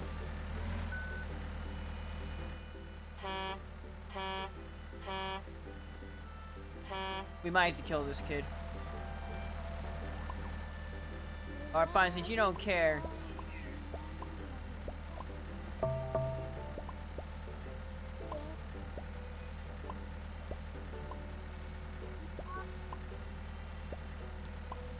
Get out of here! Are you almost done? Yeah, let me move this. Okay, you're gonna have to back out. Go. Alright. You can fit more. Back out! Put some more in the box. Alright, fine. Give me a second. Hang on. Let me see what we need. Hurry.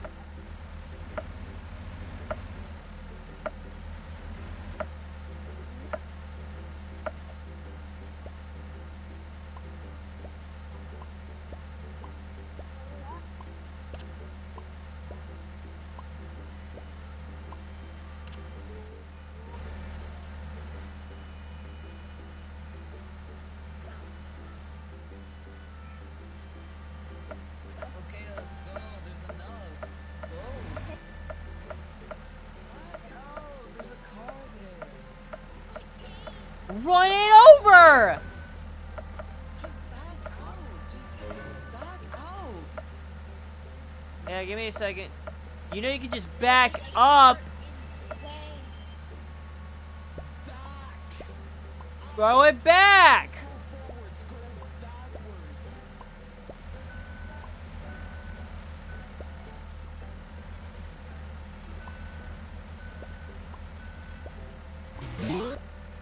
What? What just happened?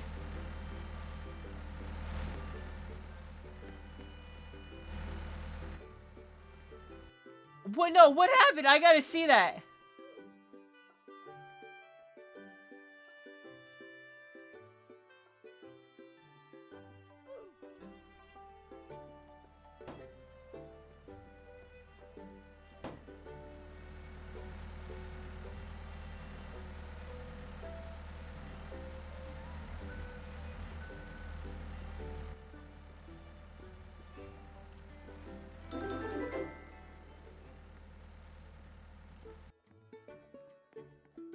I don't even know what happened there, dude.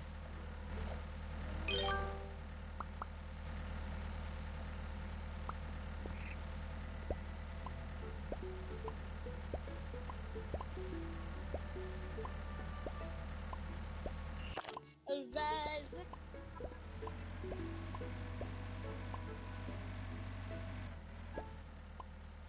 didn't say anything.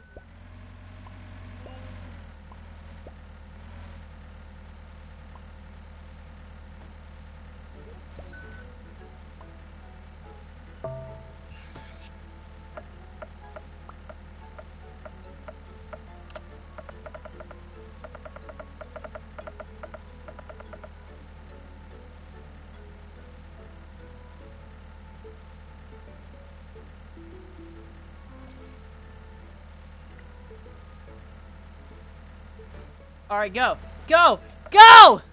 Oh wait. Gubby's kid. Yeah, shut up, Gubby!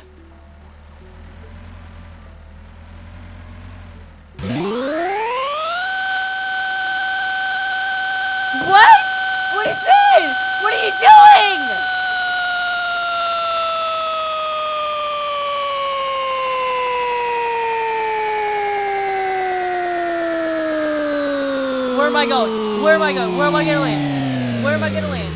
Where am I gonna land?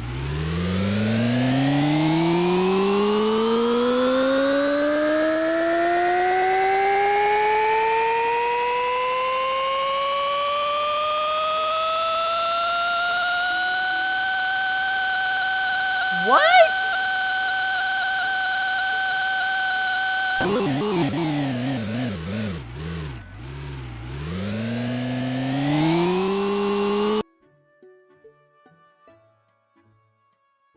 What? Gubby! Gubby, how could you? What did I do? Quick, drive away! Gubby's gonna kill you! Gubby's gonna kill you! Gubby's gonna kill you!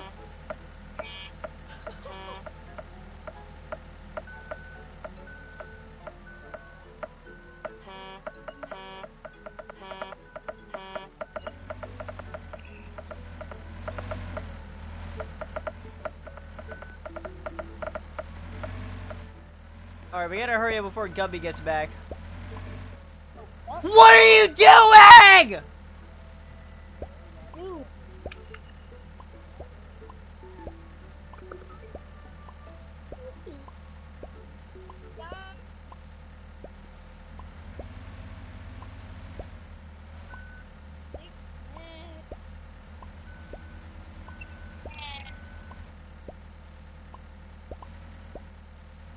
Stop moving!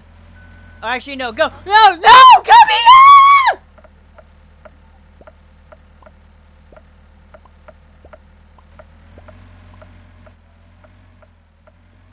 Oh no, Gubby got another one! Are you ISO speed? Shut up! You need some cheese. Dude, Gubble is killing us.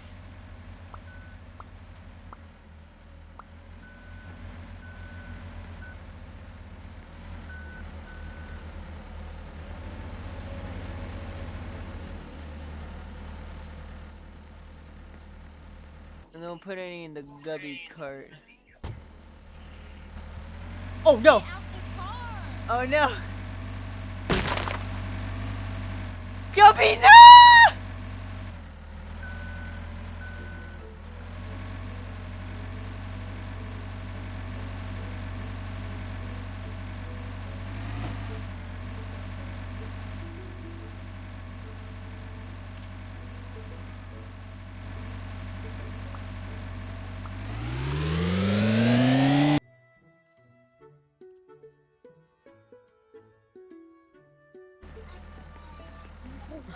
Oh, kids are coming out.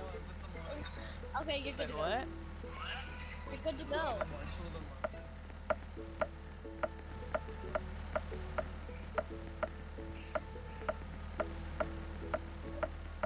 Hog.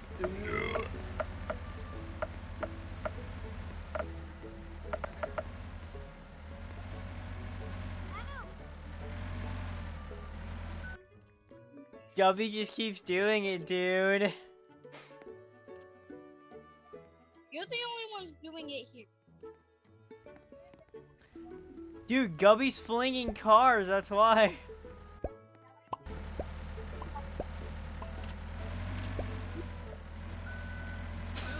Will you stop flinging the trucks, bro? Like, I'm actually so serious right now. Can you stop? Like, I know it's you. Who? Like, stop hacking, dude. Bye-bye.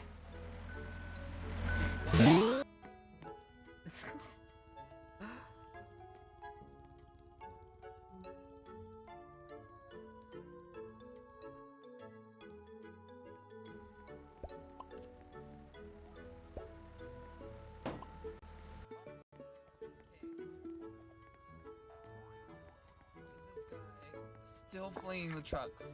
Like, come on, man.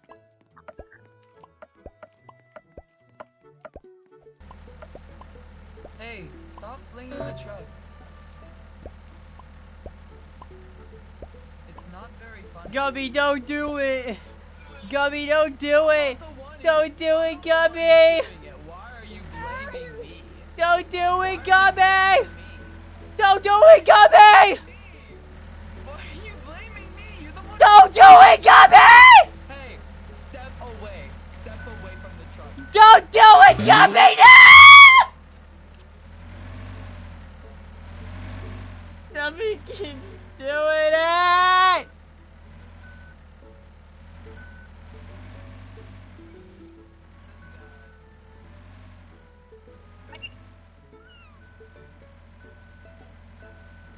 I could do that. I could do that. Ma'am, can you start giving me back shots? I don't need this. Hey, I'll be right back, right?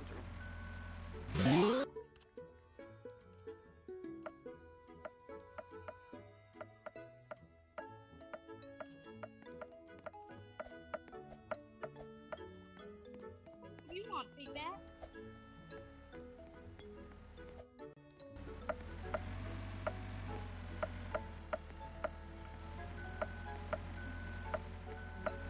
Why are we even trying at this point, dude? If all this guy's gonna do is fling the truck, like, come on.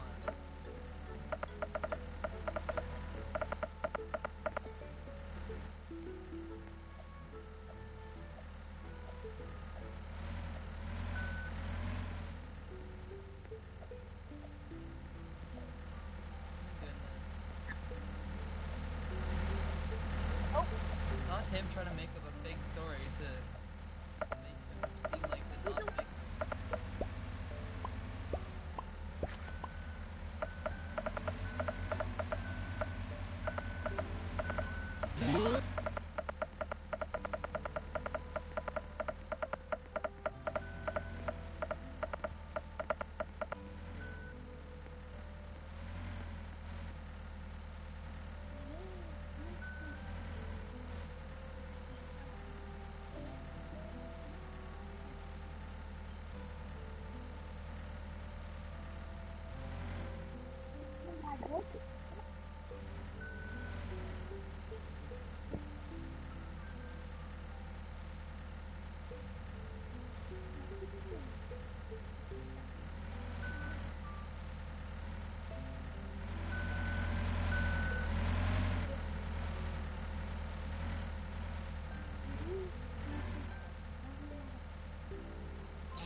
I wanna start putting my hair up, like, or like back. I don't know. I think I have a big forehead though. My grandfather had a fucking big ass for like a more so a long head, so I think I have remnants of that, which is fucked. But I mean, my hairline kind of. Yeah, let me see. I wanna. I turned my microphone off.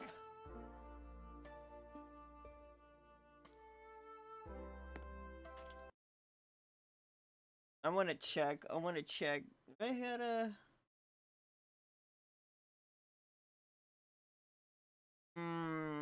Hang on, let me flip it back over. Because I mirror my webcam.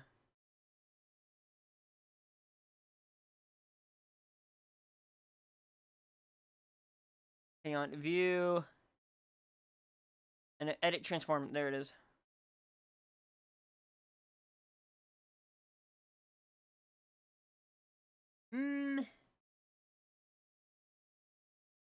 Yeah, just like my eyebrows are kind of fucked.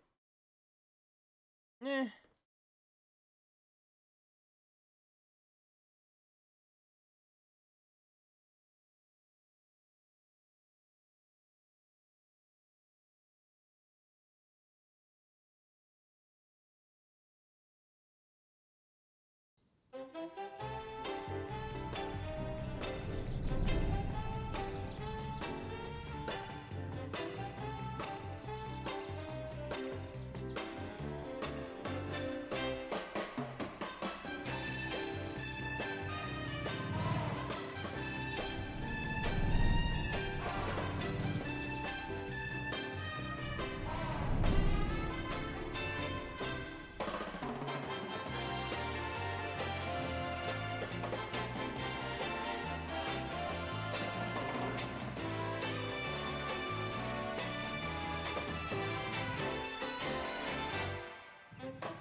More like poop tutorial.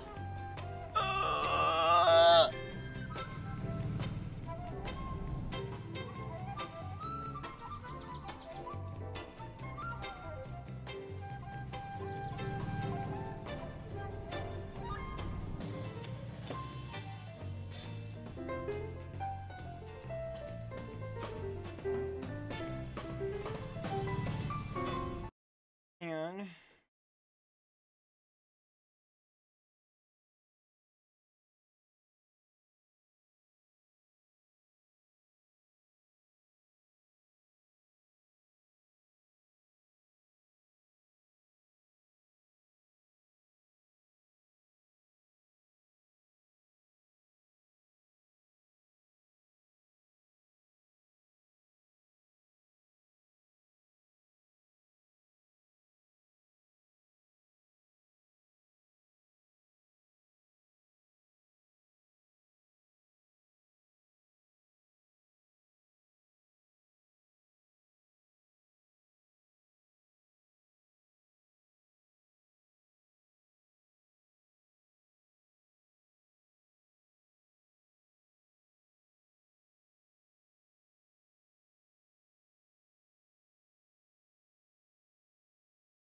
Voice chats not supported by cameras are what the.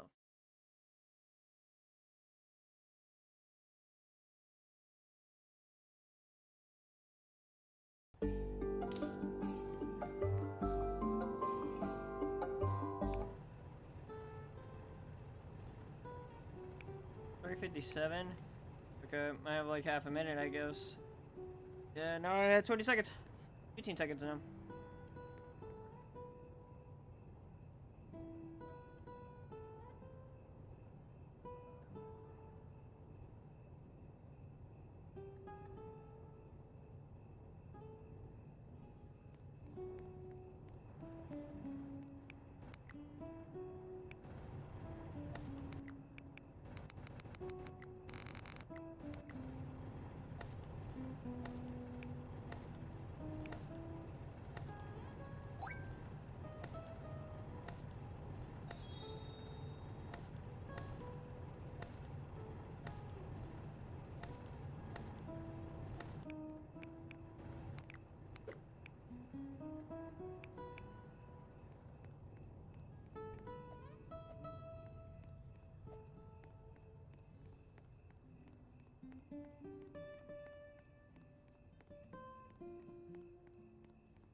I need $2?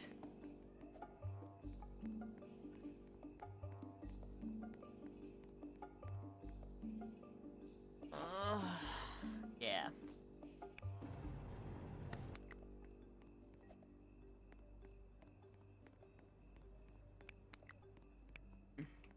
Okay. Come on.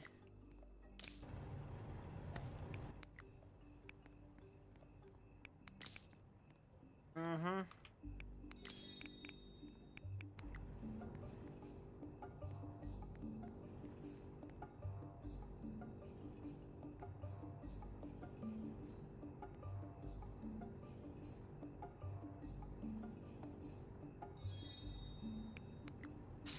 What the? What the fuck? It wouldn't even let me. What? This is so scummy, dude. Yeah, no, you gotta wait for a fucking ad. Oh, whoops.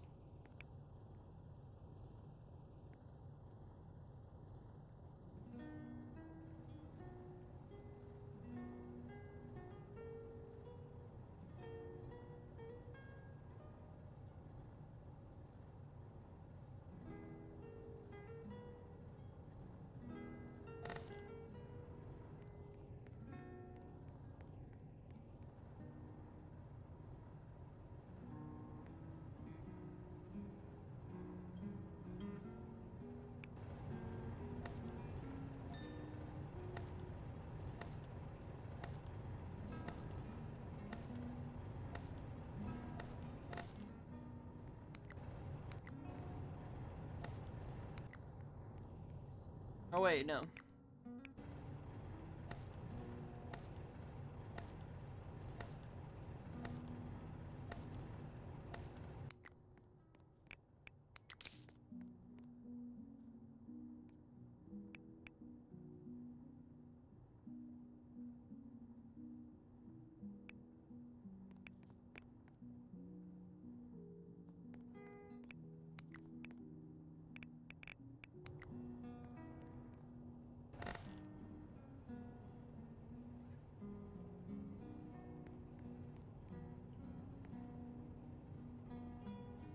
I hear something.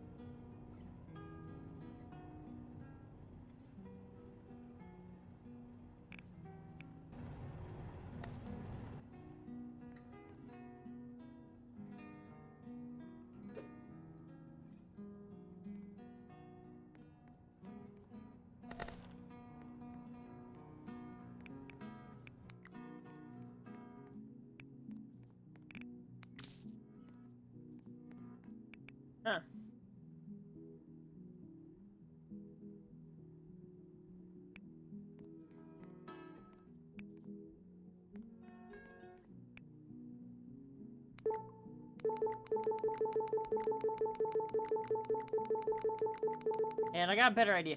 Get a better idea. I just gotta click it faster. Fuck!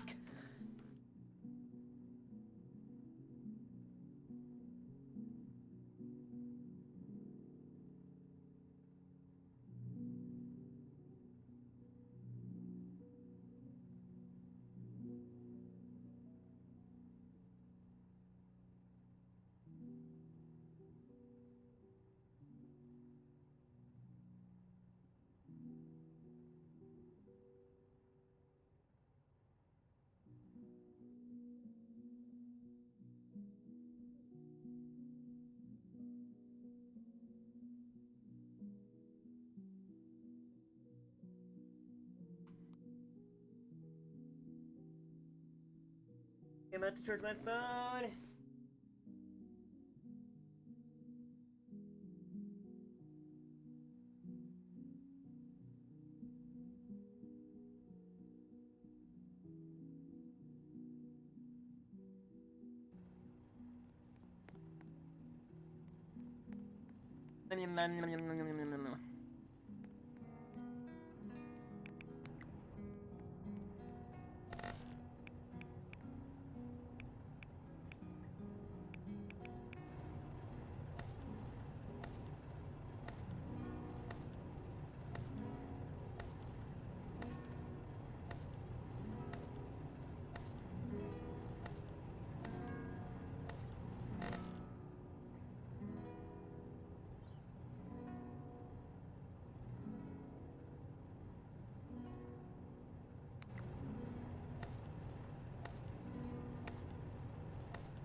Oh, shit. Okay, I was waiting for some...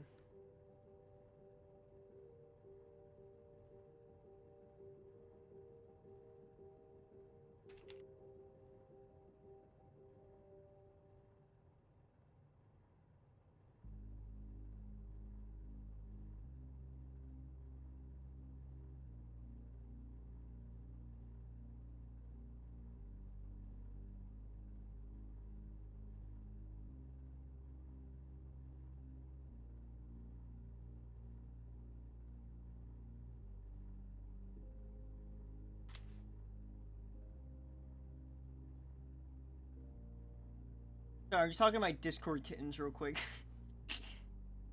It's so fucking stupid saying that. I'm like daddy when he's angry, kitten.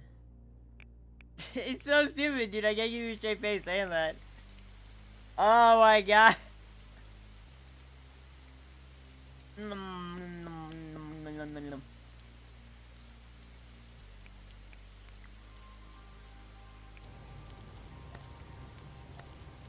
I kind of want to get the Donkey Kong game, but at the same time, I don't want to.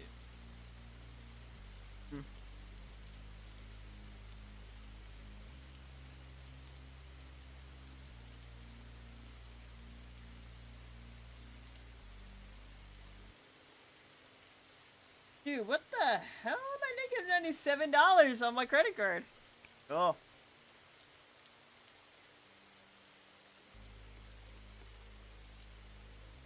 Oh, fuck. This was like 50, like 20 minutes since,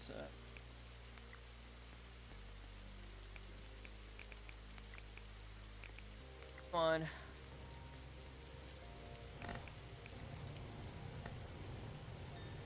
Ooh, gold. Okay.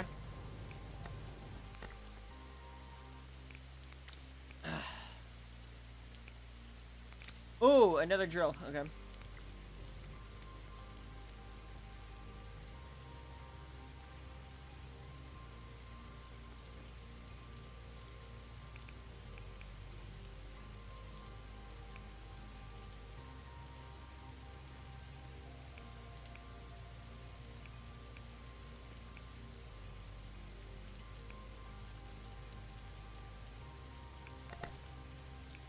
Oh no, I didn't need to do that. I keep forgetting.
Hmm.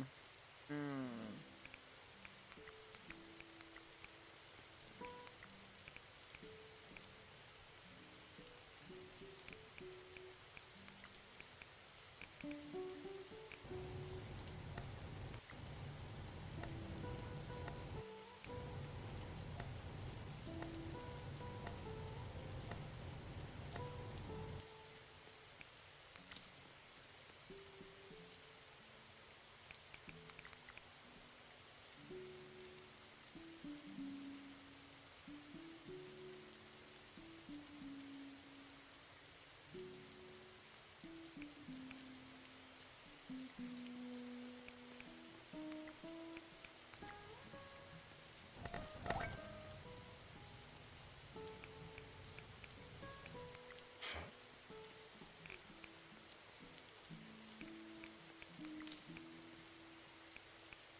Oh.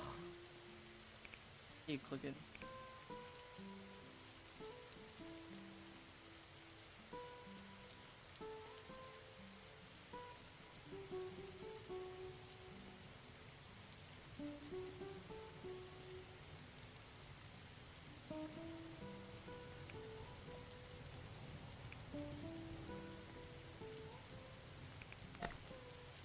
Hang on, this isn't gonna work, so...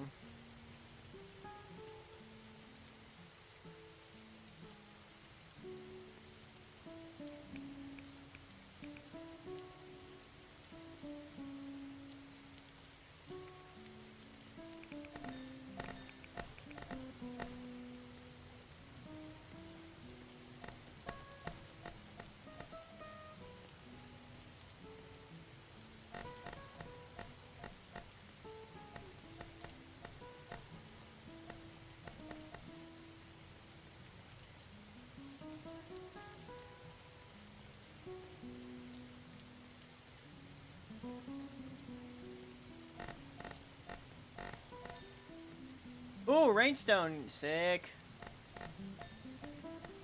Okay, silver.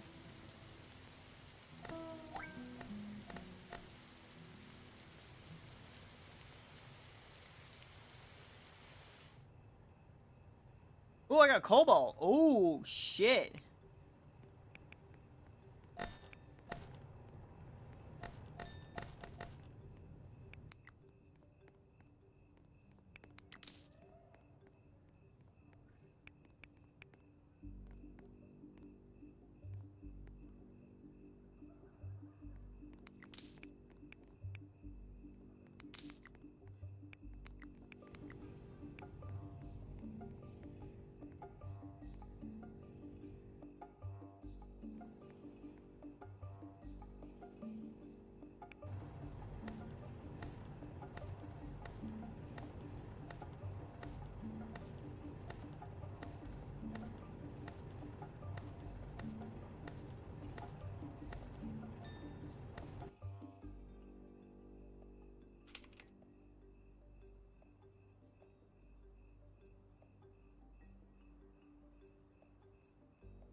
Okay, come on.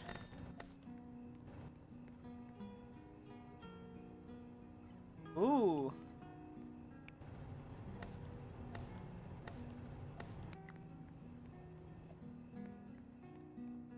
Trader, huh? Nah, I don't get that.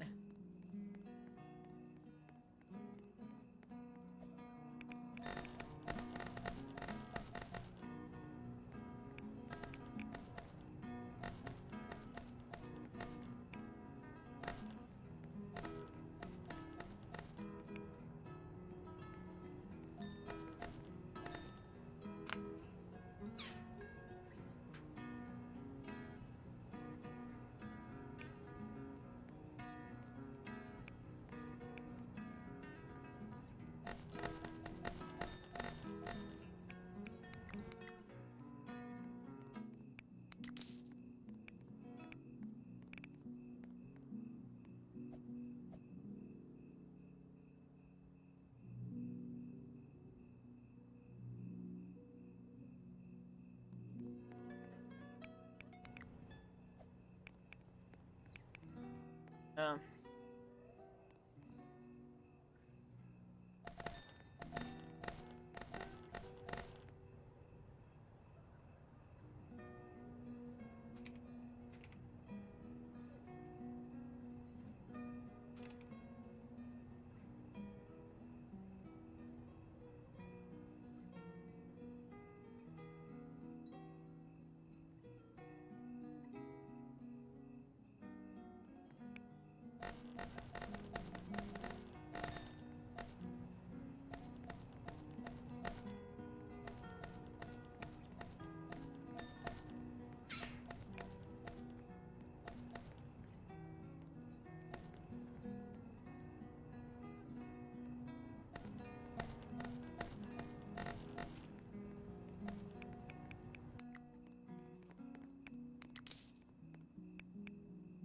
Uh-huh.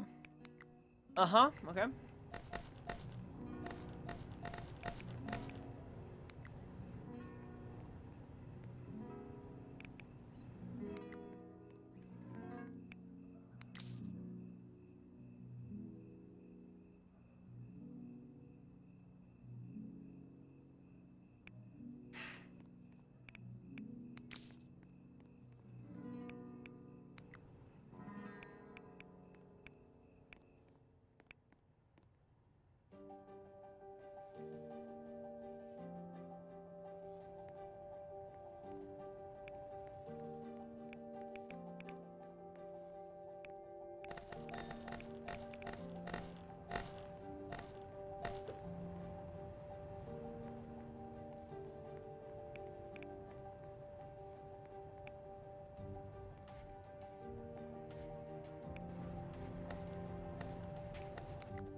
Whoa.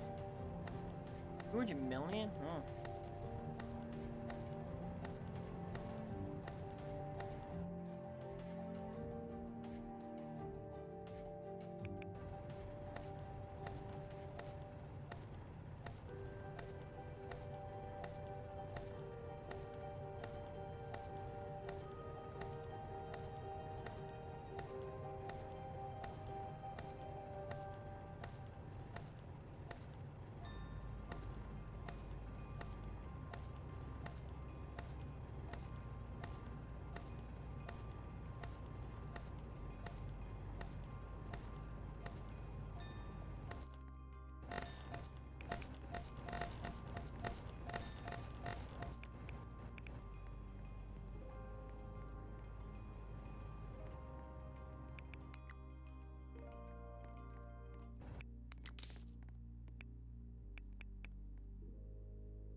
Yeah, that's from Zelda.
Mm-hmm.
Ah, damn it, who's here?